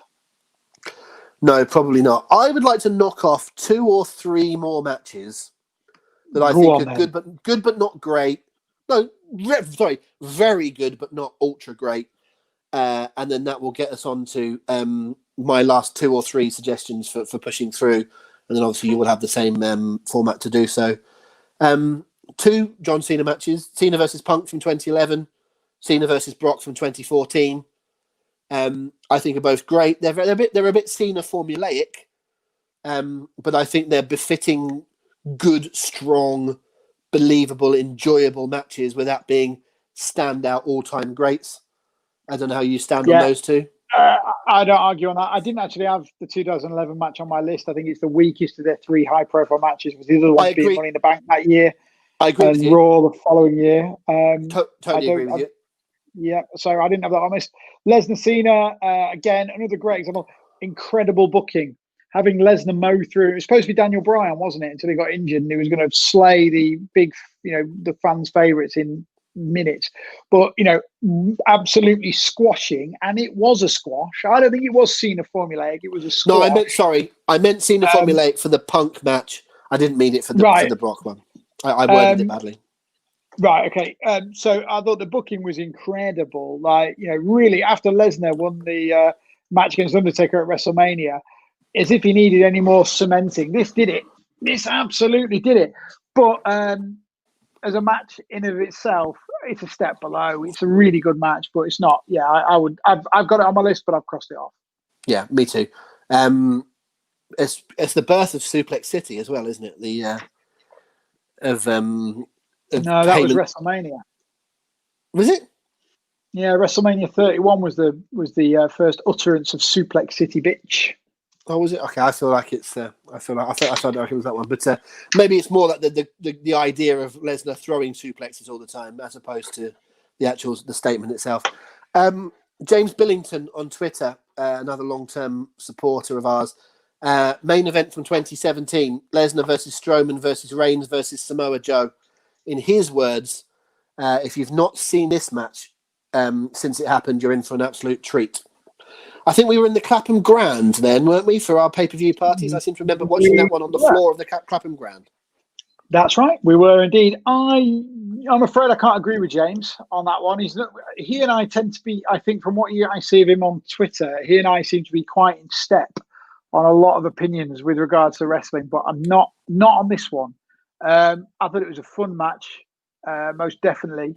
A good mix of personalities and a good main event for the night, but that's all it was, in my opinion. I don't think there was anything all-time classic to it. Do you know what I'll do? I'll be controversially topical or topically controversial. Go on then. Go on. The Lesnar, Strowman, Reigns and Joe match was predicted a D grade, and it got a B. Right. It's not an A. It's not an A star. Sorry, I see what you're doing there. But it was. You didn't go into that going, this is going to be a cracker, did you? But it was so much better than you expected. I seem to remember there was a match from about 5 or 6 years ago between Mark Henry and the Big Show that was similar. 2 big guys. This is going to be so boring. And actually, they beat the shit out of each other for 5 or 6 minutes. But it was quite enjoyable. This was similar. This was 4 big guys battering each other. And you thought it was going to be a bit fatal 4-way. One goes to the outside, one comes in, one does this. And they didn't. They ripped up the formula and just beat the crap out of one another. But it's not historically significant, and it's not a match you go back and watch again. I actually haven't watched it. Apologies to James. I didn't go back and watch it again. Like he says, I might be in for a treat. Maybe I'll watch it in the week, and it will turn out that he was right. But for the time being, I wanted to mention it because he brought it up, and I seem to remember enjoying it at the time. But it's not for me. Very quickly, because it was an interesting topic of conversation that came up on the Facebook thread. Hogan versus HBK. Francis brought it up. Francis might still be in the room. I know he's been here earlier on already. Francis is the one that suggests. He was one of the ones that suggested it. Not for me. It's certainly iconic. It's not even close. Like obviously, we will always remember it for the Shawn Michaels performance, and it's always an occasion when two performers of the caliber get in a ring one-on-one for the one and only time. But as a match, Hogan was never going to have a great match. But then Shawn Michaels went in and sabotaged it for reasons best known to himself. So no, it was a great occasion, and as he's just mentioned in the comments, definitely an iconic match, but a good match, absolutely not. We did a thing on the podcast a few years ago called the WrestleMania mixtape, which we may bring back in the future to do again, because I love doing it, and we could find another way of reworking it. The WrestleMania mixtape was not what's the best match of every WrestleMania, but it's the WrestleMania match which, if you were educating someone from the start and you were saying you're going to watch one match from every WrestleMania to understand wrestling history, this is the one you should watch. If we were doing the SummerSlam mixtape, and it got, what year was that? 2005? 2006? Yeah, 2005. I don't have the card in front of me, but if you were to take a match from that SummerSlam to put on your mixtape, it's this one, I think, because it's a point in history. It's these two guys meeting. It's what people would talk about in terms of Shawn overselling. It's worthy of a conversation. It's not a great match. It defined, like you were saying, those matches on our WrestleMania mixtape defined the WrestleManias. They weren't the best of the WrestleMania. And Shawn Michaels Shawn Michaels Hulk Hogan unquestionably defined that event. But no. No, I don't think so. I'm just going through all of my lists here to see if there's any other matches that are worthy of bringing up. I've got a couple more which I want to really push for. Here's one. Here's the one that I'm on the bubble on. Right, I think it's a great match. It's a really great match, but I don't think in my heart. Can I just write it down? Can I just write it down and see if I've got this funny feeling that you're going to say this match. Go on, I've written it down. Tell me what that match is. Right, I am going to talk about a match which I think is a really, really great match, and a match I'm very fond of. Is historically significant, but I don't think in my heart of hearts I think it's good enough to really go onto this list. I'm going to say a match, and you're going to hold up what you think it was. Okay, I am if I've got it right. Otherwise, my pen doesn't work. No, you've got to show us either way. I'm going to say Finn Balor versus Seth Rollins. My spelling's not great, but that is what I said. You spelt it Taker versus Edge 2008. No, I can't. I don't like that. It's close. At all. That's the Hell in the Cell, isn't it? The Taker Edge one. Yeah, right. Yeah. I should have that somewhere on my list to mention in passing, en passant, as it were. And Paul Benson has wandered off. It's like when Bobby Heenan goes to knock on the door of the Real World on behalf of the Real World champion at SummerSlam 91. Oh, he's back. I'm back. I think cat issues. That's what it normally is. It's normally cat issues. I think Dizzy is probably about to make his typical appearance. Is Dizzy in the room? He's not yet, but I feel like I feel his presence. You feel Dizzy's presence. By the way, Paul managed to lock his door the other day and then woke up and his cat was in the room, having been locked out. A Sherlock Holmes mystery. You'll have to try and work out how did Dizzy do it? Answers on the postcard. No, I don't really care for that Taker Edge match. I should have mentioned it in passing. But the one I'm talking about is Balor versus Rollins. It's one of those matches that if you were showing to students who want to become a wrestler, just show them it. It's a great match. Step by step by step, character work, timing, execution. It's an absolute beauty, but I don't love it. Do you know what I mean by that? I 100% know what you mean about it. It's very clinically, it's objectively a very good wrestling match, but there's very little emotion. Not helped by the result being rendered meaningless. Do you know what it is, right? Do you know what it is? It's Mandy Rose. It's the Mandy Rose of wrestling matches. If you look at Mandy Rose, I'm not being laddish, everybody, right? We all do this, male, female, doesn't matter, straight or gay, male, female, we all do this. We look at someone that we may or may not be attracted to, and we judge them. Mandy Rose is essentially perfect, but there's something about her that I don't find particularly sexy. And I think that this match is the Mandy Rose like that.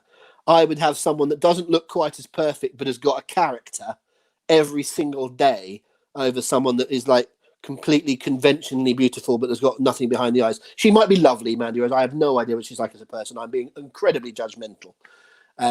But that's what this match is. I can't fault it, but I don't love it. I completely share your opinion. Thank you. That's nice, isn't it? I like it when Paul does that. No, there's just agrees. Move on. Did you want to mention Taker versus Edge? We ought to, really. Let's mention it. I think of it a lot more highly than you do. But I suppose I could echo what we just said about Balor Rollins. Like, it's a good Hell in a Cell match, but there's just nothing about it that sticks in the memory long term for me. So I'm not campaigning to keep it going. I just don't think I ever bought Edge has been on Taker's level. I think that's my issue with that. I totally agree. It was the same with the WrestleMania main event. Like, Edge was a phenomenal heel. Phenomenal. Love Edge. Great sleazy character. Really deserved to be where he was. But he was never going to be the Undertaker. You put him in a one-on-one match with the Undertaker of that magnitude, and Undertaker should wipe the floor with a character like that. He's a sleazy, heel that should be shown up as the coward that he is. But for some reason, for a short period of time, they decided Edge was a John Cena type, of that level, and I just never bought it. So subsequently, I wasn't a big fan of that whole Taker Edge feud at all for that very reason. No, I wasn't either. I never really got it.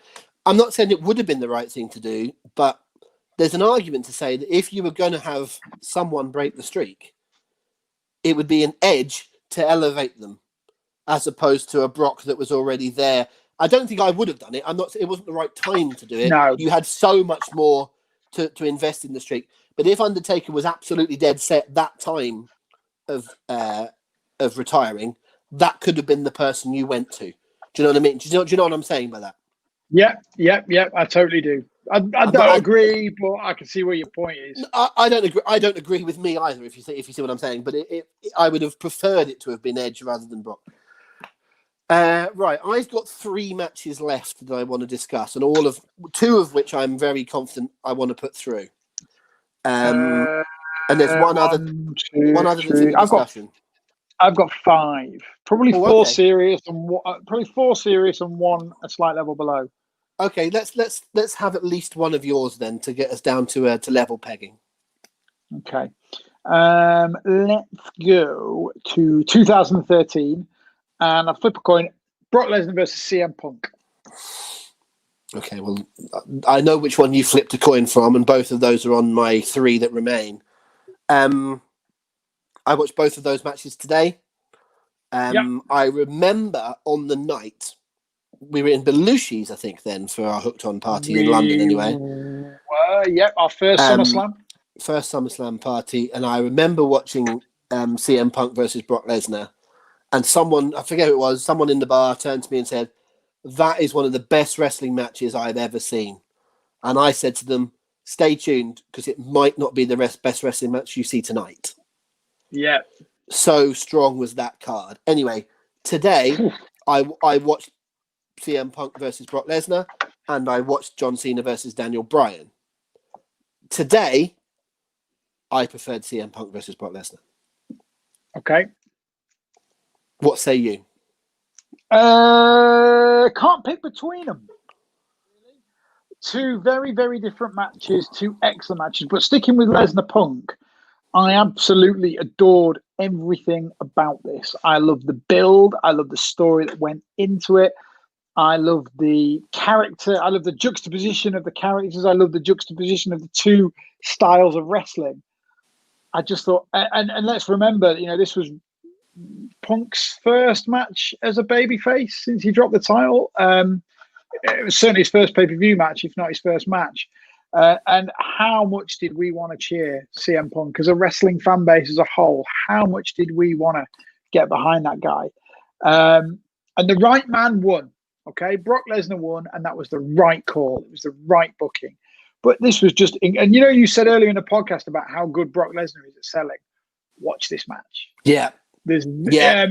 He probably, that was, I would, off the top of my head, his best ever sell job. Could be. Just unbelievably good. Lesnar was always going to win this, but you did not realize that. You probably watched it today thinking CM Punk was going to win. And it was so well done by two guys who have the very same ethos on wrestling. Obviously, very much in that Paul Heyman school of booking. I'm sure he had a massive hand in how this was put together. Just absolutely sensational in every single way. Yeah, if I had any flaws in it, it would be what happened afterwards. I don't think they played up enough of how, in storyline terms, Punk deserved to win. Brock Lesnar had to use his manager and some iffy tactics to beat CM Punk. They didn't play that up enough. I don't believe, and I don't ever remember if they did a follow-up match. I don't remember it. They didn't. They didn't do enough. I don't think coming out of this, they could have what they did with just recently with Rollins. Getting beaten up by Lesnar, but eventually beating him. They could have done it with Punk. They could have done it with Punk here, very effectively. He needed to lose a couple of times before doing so, but they could have done that. But this match is beautiful. Your selling point, your unique selling point, but your point about Brock selling. If you were to again take a non-wrestling fan and get them to look at CM Punk standing next to Brock Lesnar, and you would see that there's no comparison. Why would Lesnar not absolutely wipe the floor with this little skinny guy? But in the course of that 25 minutes, Brock Lesnar makes you believe that CM Punk can beat him. CM Punk makes you believe that he could beat Brock Lesnar, but more importantly, Lesnar makes you believe that Punk could beat him. And that's the important thing in that match. And if Lesnar doesn't want to think that way, people often say about Andre, don't they? If Andre didn't want to do business, if Andre didn't want to lose to Hogan, if Andre didn't want to get body slammed by Hogan, then Andre wouldn't have done. Which I think is a bit of a slight to the professionalism of Andre the Giant. But the same applies to Lesnar. If Lesnar doesn't want you to look strong, you're knackered. You're not going to change his mind physically. He clearly had a lot of time for Phil Brooks, the man, as well as CM Punk, the performer. I would imagine. I don't know that for sure, but I would imagine. And I love the match to pieces. I think it's better than I remembered. Again, going back to my point about me not liking quote unquote hardcore matches, no holds barred matches, whatever the specific term was for this. It certainly was like a no DQ style match. But they used it well, they played it well. And it was as much Heyman getting involved and not getting disqualified as it was hitting each other with chairs and stuff and not getting disqualified. I loved it. I absolutely loved it then, and I loved it even more today. I want it to go through. This morning, I would have said to you, I remember liking the John Cena Bryan match almost just as much. Today, I think as a match, it doesn't hold up as well. But I think it's because it goes back to my point about wanting Brock to win, about wanting Grimsby Town to win. Yeah, we wanted Daniel Bryan to win, and you supported Daniel Bryan and the whole run of the beard and the yes stuff, and everything was about Daniel Bryan winning. Forget Randy Orton cashing in afterwards. Forget Triple H and his betrayal. Watch it up to the point where Daniel Bryan wins, and it is the great story of Daniel Bryan winning the title. But once you know he's won, it takes that little bit away from it. Watching it the second time, that is not the fault of the match. That is the way that history works. And so if we're talking about grading these on how you view it now and how you can watch these matches again and again and again and again, I think Lesnar Punk is the better match to watch a second time, knowing the result, than Cena versus Daniel Bryan. But by the way, Cena versus Daniel Bryan is an outstanding wrestling match. Outstanding.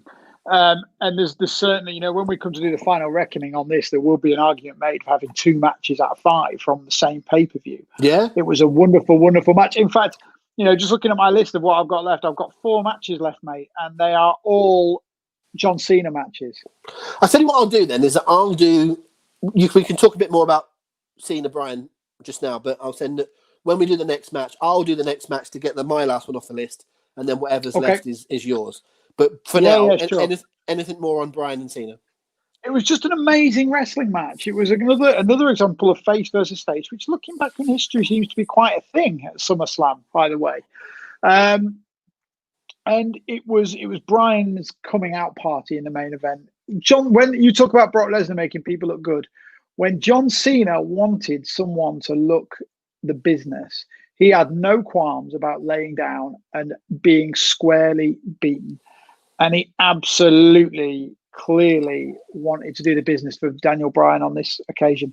The beauty of John Cena as a worker is he is everything that people don't want him to be. He is WWE style through and through, but he knows exactly how to do that to elicit the absolute reaction from the crowd. And he played that effective de facto heel in this match, even though he wasn't remotely a heel in character. He was the audience's heel.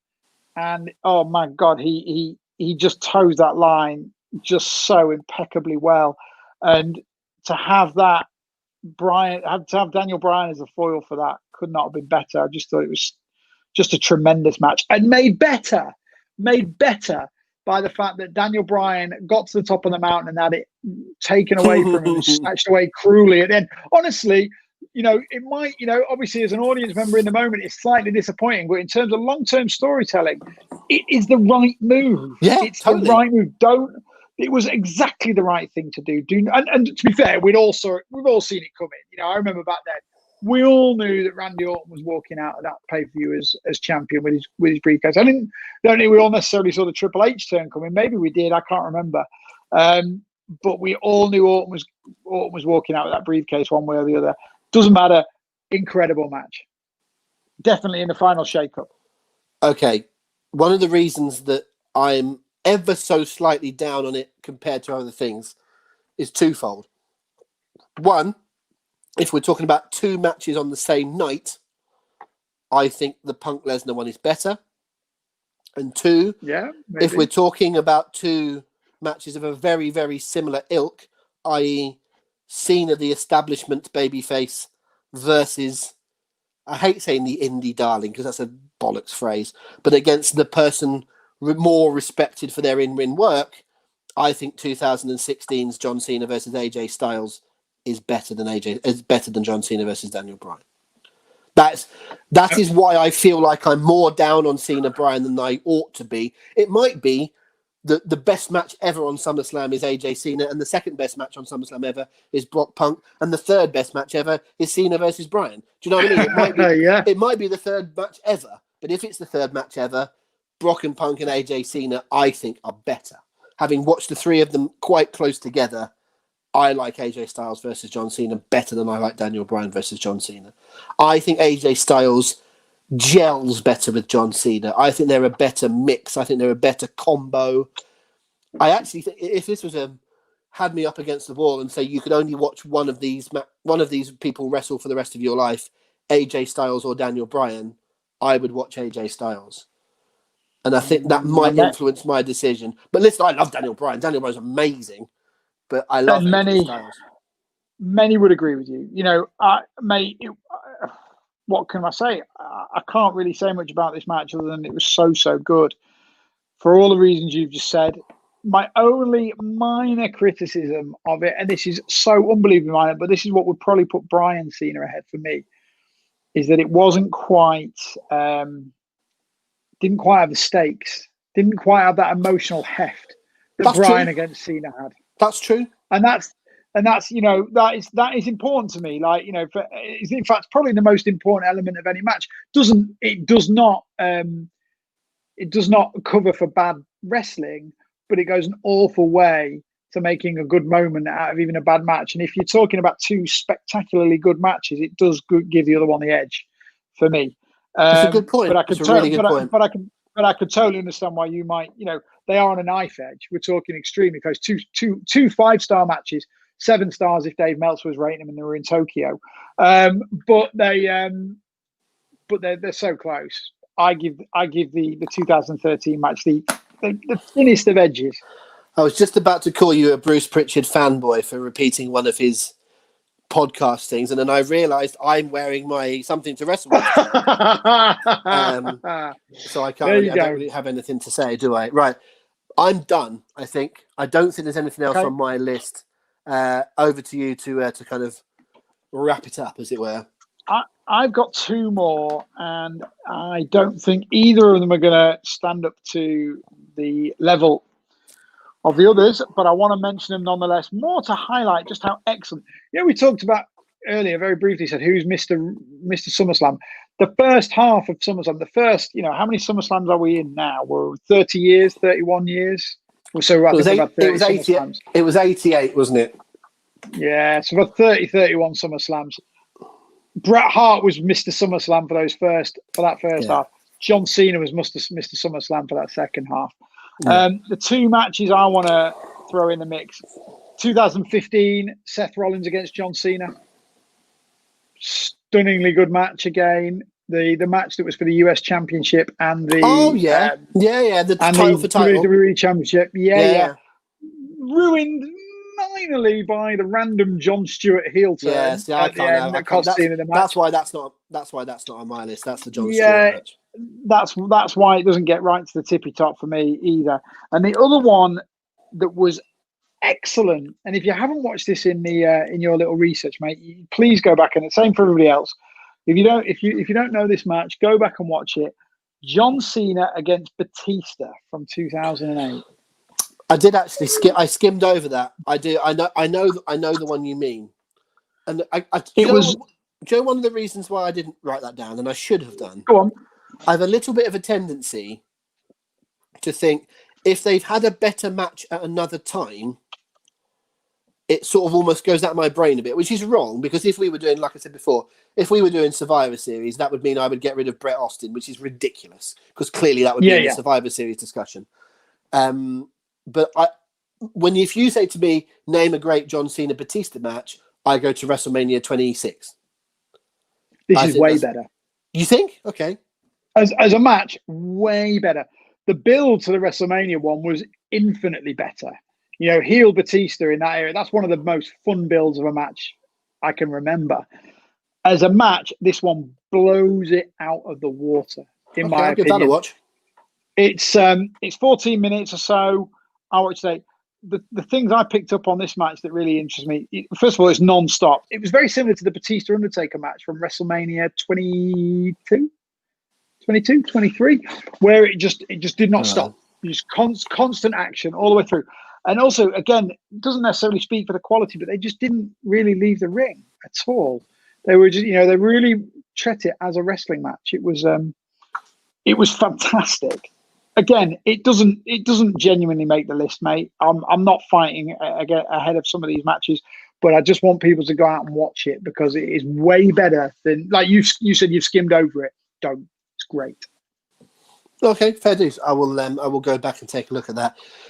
If we were doing Mr. SummerSlam, as you just said before there, I think the absolute undisputed top three, in whatever order, would be Bret, Cena, and Lesnar, wouldn't it? By going through these matches, by seeing the standard, yes. Because Brock features here again and again and again. Cena features again and again and again. There's a few people. Maybe Kurt Angle could be 4, Triple H 5, maybe. But there's, that's a moot point because we're not doing that discussion. But it's interesting. What you think about off the top of your head is sometimes different to what you think about having done a bit of research. Okay, I'm trusting that you've been writing matches down as you go. I think I've got it down to 6 in my mind.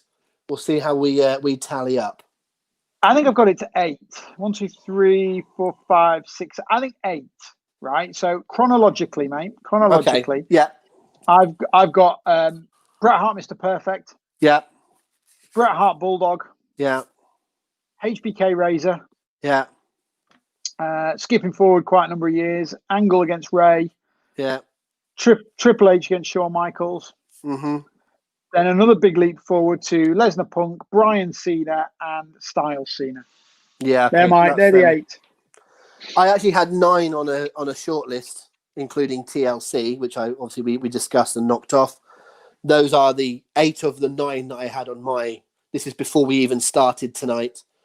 And I think I can get. I know the two that I would remove.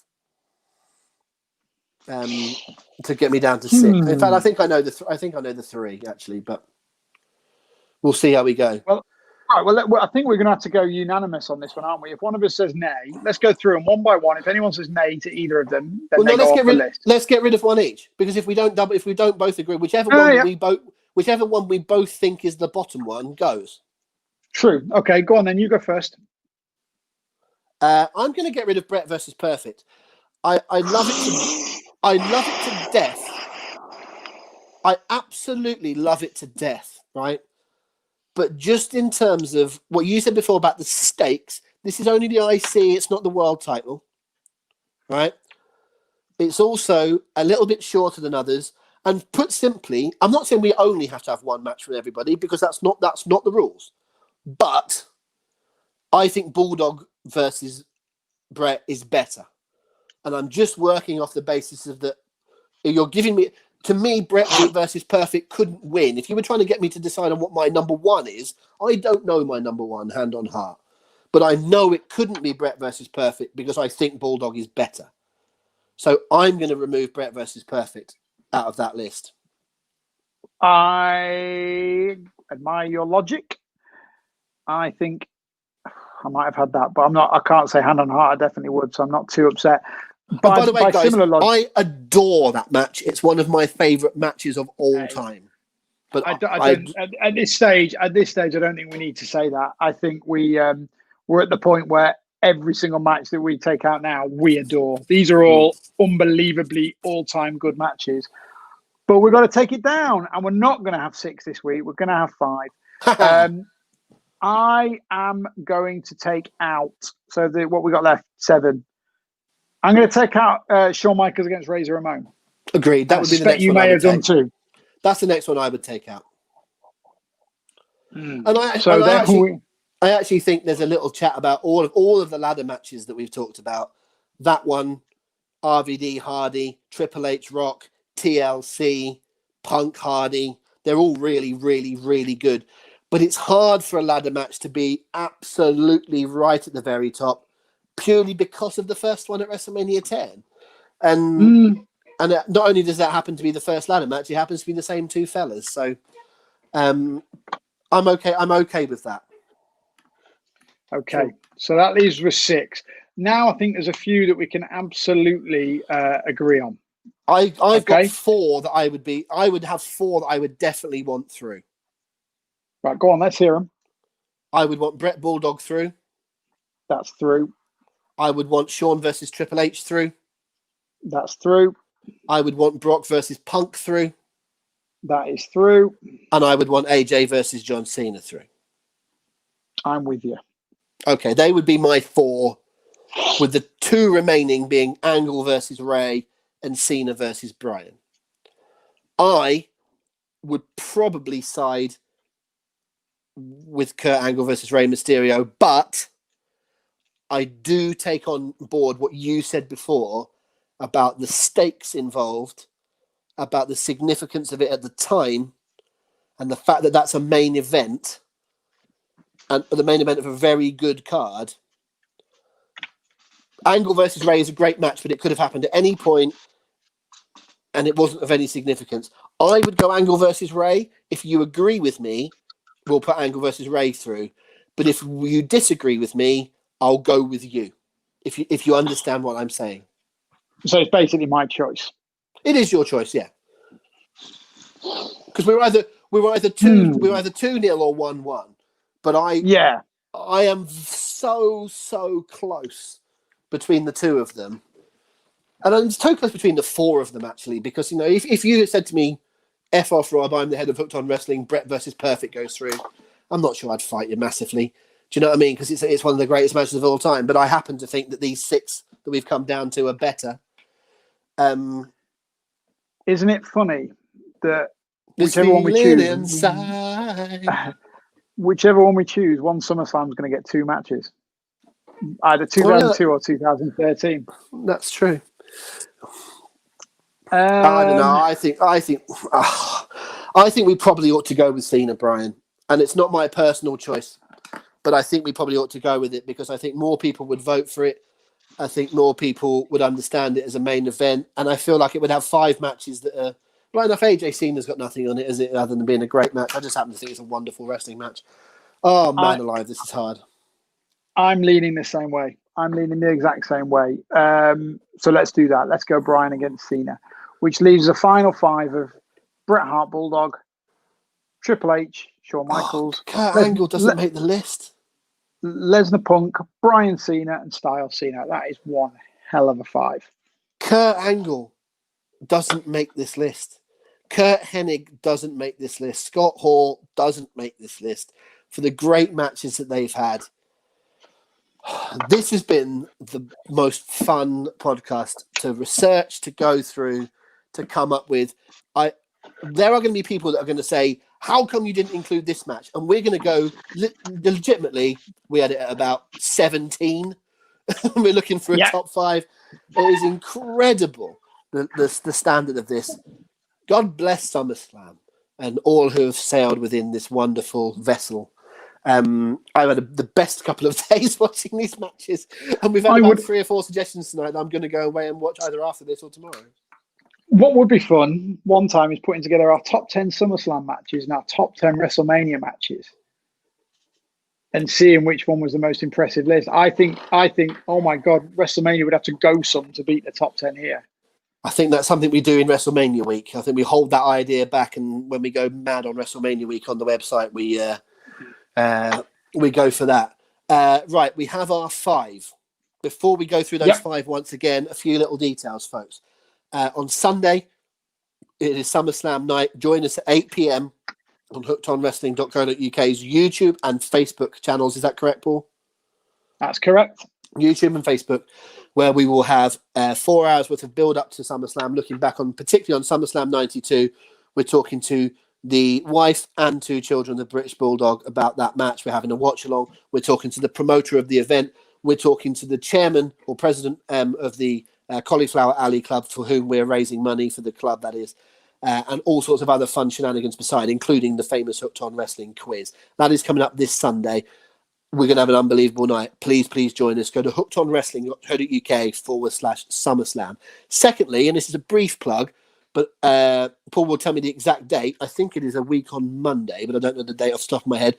We're doing a Nitro week on the site. We're turning the website into a WCW website for the week. Or we will be doing other news and other stuff, but we're particularly having a focus on Nitro, as it is the 25th anniversary, correct?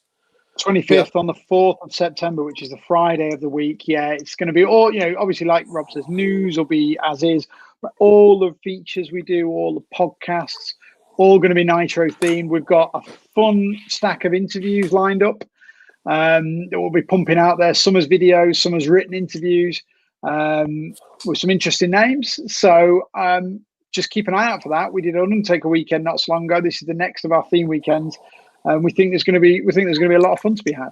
Yeah, so that's coming up very soon as well. So we want you to check those out. hookedonwrestling.co.uk for all more information. hookedonwrestling.co.uk/vote is where you'll vote after about midday on Wednesday, roughly speaking, for your winners of tonight's poll. So we are 5 that we have landed on, Paul, are 5 to give it completely accurate information. 1992, Bret the Hitman Hart against the British Bulldog. From 2002, Shawn Michaels against Triple H. From 2013, Brock Lesnar against CM Punk. Also from 2013, Daniel Bryan against John Cena. And then a final match from 2016, AJ Styles against John Cena. Decide on which you think is the best. That is an unbelievable thing. If we've got it madly wrong, tell us as well. Send us in 7,000 words or less why you think Bret Hart versus Kurt Hennig should have made the list, or various different others. We left out TLC. We left out Ray versus Angle. We left off all sorts of wonderful, wonderful wrestling matches. It's the way it goes. It's the nature of the podcast. Please go and vote for your favourite. To find out the results, you'll need to tune into next week's podcast. And to find out what the theme is for next week's podcast, you'll need to tune in on Sunday night, because we give the the topic for the following podcast on our Sunday night quiz. So much else going on Sunday as well. Paul, any final words before we wrap up tonight? Nothing in particular. Just please spread the word about SummerSlam. Go if you can, possibly even if it's £1, donate to our Cauliflower Alley Club Fund. These guys have given so much to us over the years in terms of blood, sweat, tears, time away from their families. They need us now. Let's give back to them. Let's raise £1,000 before that opening bell of SummerSlam. Go to hookedonwrestling.co.uk/SummerSlam. The link's on there. Please I know a few people listening to this have already donated, which is absolutely fantastic. Please follow their lead. And we'll see as many of you as we can on SummerSlam night. We can't wait. Thank you to everyone that's joined us live tonight and joined in via the chat. We really, really appreciate you. Thank you to wherever you are watching this, downloading this on a later date. We will see you all on Sunday. And whether it's now thinking about 33 years worth of SummerSlams, or whether it's on Sunday watching live, there's one thing you need to remember. This is wrestling. Enjoy it. See you Sunday, folks.